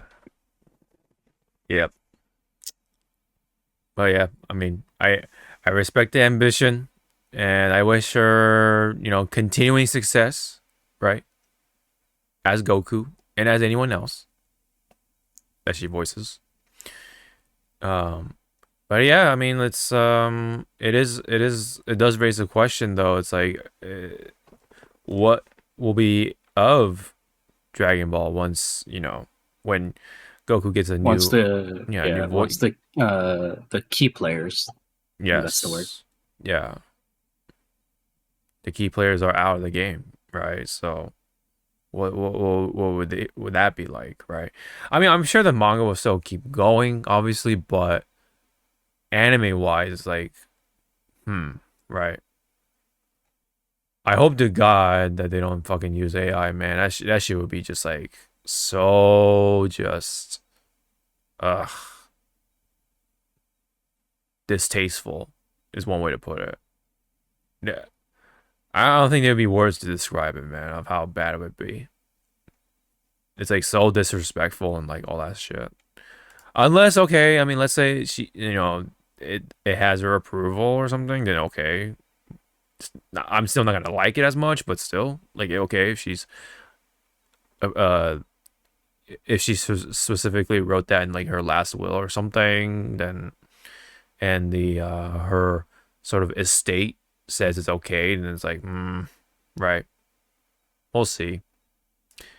But it is interesting though to see what would be the outcome of it once we get to that sort of part of that Dragon Ball era. Maybe I mean, we could have a brand new character, right, for Dragon Ball altogether. Like it'll just be in a different universe or something, and that's that. That could always be an option, right? But probably, I don't know, it could either continue the whole Dragon Ball name or just be a completely different like thing. But then it'll just be a whole new like nothing. Like it's not even connected to Dragon Ball anymore. It's like, it's like because Toriyama's not around anymore, so it's just right. Like I guess it would have to be called Dragon Ball somehow, or Dragon Ball some. But anyway. But, again, best wishes to her for continuing success and all that fun stuff.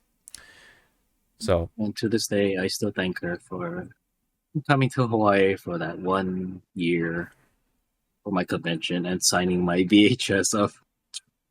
I don't know why I gave her the Tree of Power. Oh, yeah, Tree of Might? Tree of Might, same thing. Yeah. But still, I'm like, Jesus Christ. I could have gotten another fucking VHS for her to sign, but I guess that was the only one I could find.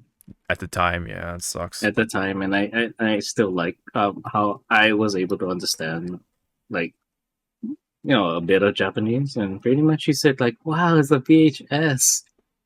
Wow, it's this movie." While she's signing it, I'm like in my head, it's like, I understood that. Thank you, anime. Yeah, Tree of Might, that was the second one, right? And then there was because the first one I think was World's Strongest, right? Yeah, World's Strongest. That was with the doctor. And the Dr. Wheelo with the giant ass robot, and his giant ass brain somehow, grew in size. Yeah. Yeah. No, wait, what? When was the Dead Zone? Dead Zone was after. Dead Zone no wait. Well, timeline wise, maybe Dead Zone will be first, but then the first movie that came here. Yeah, that's what I'm talking about. Like movie wise, it's. Oh God, if we have to do this, that came to us. I don't know. Get to the timelines. Dragon Ball movies. Sorry, they're in order. All right. Well, okay, this is very technical, so that's like old stuff. Okay, so well, at least on Japanese side of things, Dead Zone is the first one, and then World's Strongest, and then Tree of Might. Okay, so there you go. But for English American release, let me see.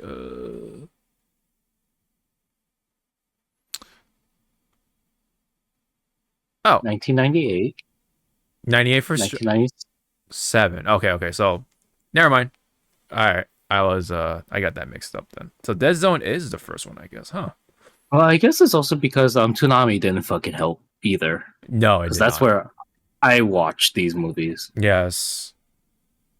Because I remember Dead Zone coming out like during one of the fucking arcs in regular Dragon Ball Z. When they were just like playing it like weekly and stuff, and then they'll be like, "Enjoy this movie on Saturday night or Saturday Toonami."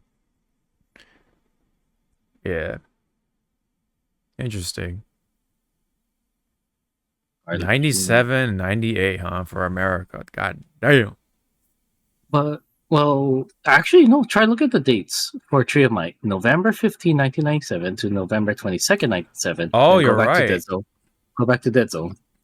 So it was kind of out of order. Oh, wow, you're right. Oh, so this one technically actually did come here first. Okay. On a technicality first, but timeline-wise, it's a fucking mess. Yeah, it's weird. Yeah, that gets messy. Wait, then what's Lord Slug? Lord Slug is right after. Yeah, 2001 or 91. So yeah. Well, 2001 if we're going by America. The American, yeah. So 2001. Holy shit! So we did not see another Dragon Ball movie until 4 years. 7. Oh, wait, 8, 9, 10. 11, yeah, about 4 or 5 years. Jesus Christ. Cooler's Revenge. Cooler's Revenge was old too. I kind of remember that. I have the VHS. I didn't watch Return when it comes to English. I have the VHS. This one, I did. I did watch 13. I did not watch that one. Super 13. This I did not watch in English at least. One. Yeah. BoJack I watched. Both. I did not watch BoJack. Brawley's Second Coming. That's I did not. Yeah. I did not watch that. I did Bio not watch Brawley. Broly. I definitely did not watch that either. Fusion Reborn, yes. Yes. Yep. Wrath of the Dragon, yes. Yep. And then Path. Oh, this is a Dragon Ball movie, so it's a little step back. Yeah, so it doesn't count. I didn't watch 2 of these. All right, because this is all the new shit. Okay. All right. Damn though, fucking Tree of Bite actually technically being the first here in the U.S. That's interesting. Never thought I get corrected somehow. I mean, it's a half and half. You are correct and you are wrong at the same time. Yeah, right. So in a sense, you were what was the what would we call? Not flat.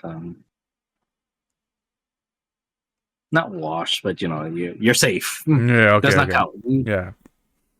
Right. I'm clean. I'm clean. Yeah. Good times though. Good times. All right. Let's get out of here. Enough nostalgia stuff. Dragon Ball. We'll be back, I believe. Right? Yeah. We'll be back for next week. I believe, by the time when Monster Hunter comes out, I think we're gonna take our that once a month break thing. So that's because it makes sense, right? Because we're gonna be focused on Monster Hunter stuff. Hopefully, if Sony doesn't go down again with those servers, man, that'd be such a fucking nightmare, dude. God damn it! All right. Well, see, that's when you just go like, it's like, what are you doing? I'm just gonna talk to them. I'm just gonna talk to them. Although I will correct myself because I do plan to get this on PC. So, but for the PlayStation people, I sympathize because I was definitely more of an active console gamer back when Monster Hunter World was out, at least. In terms of just Monster Hunter stuff. Anyways, thank you very much. We'll be back and hope to see you all in the next one. Bye-bye.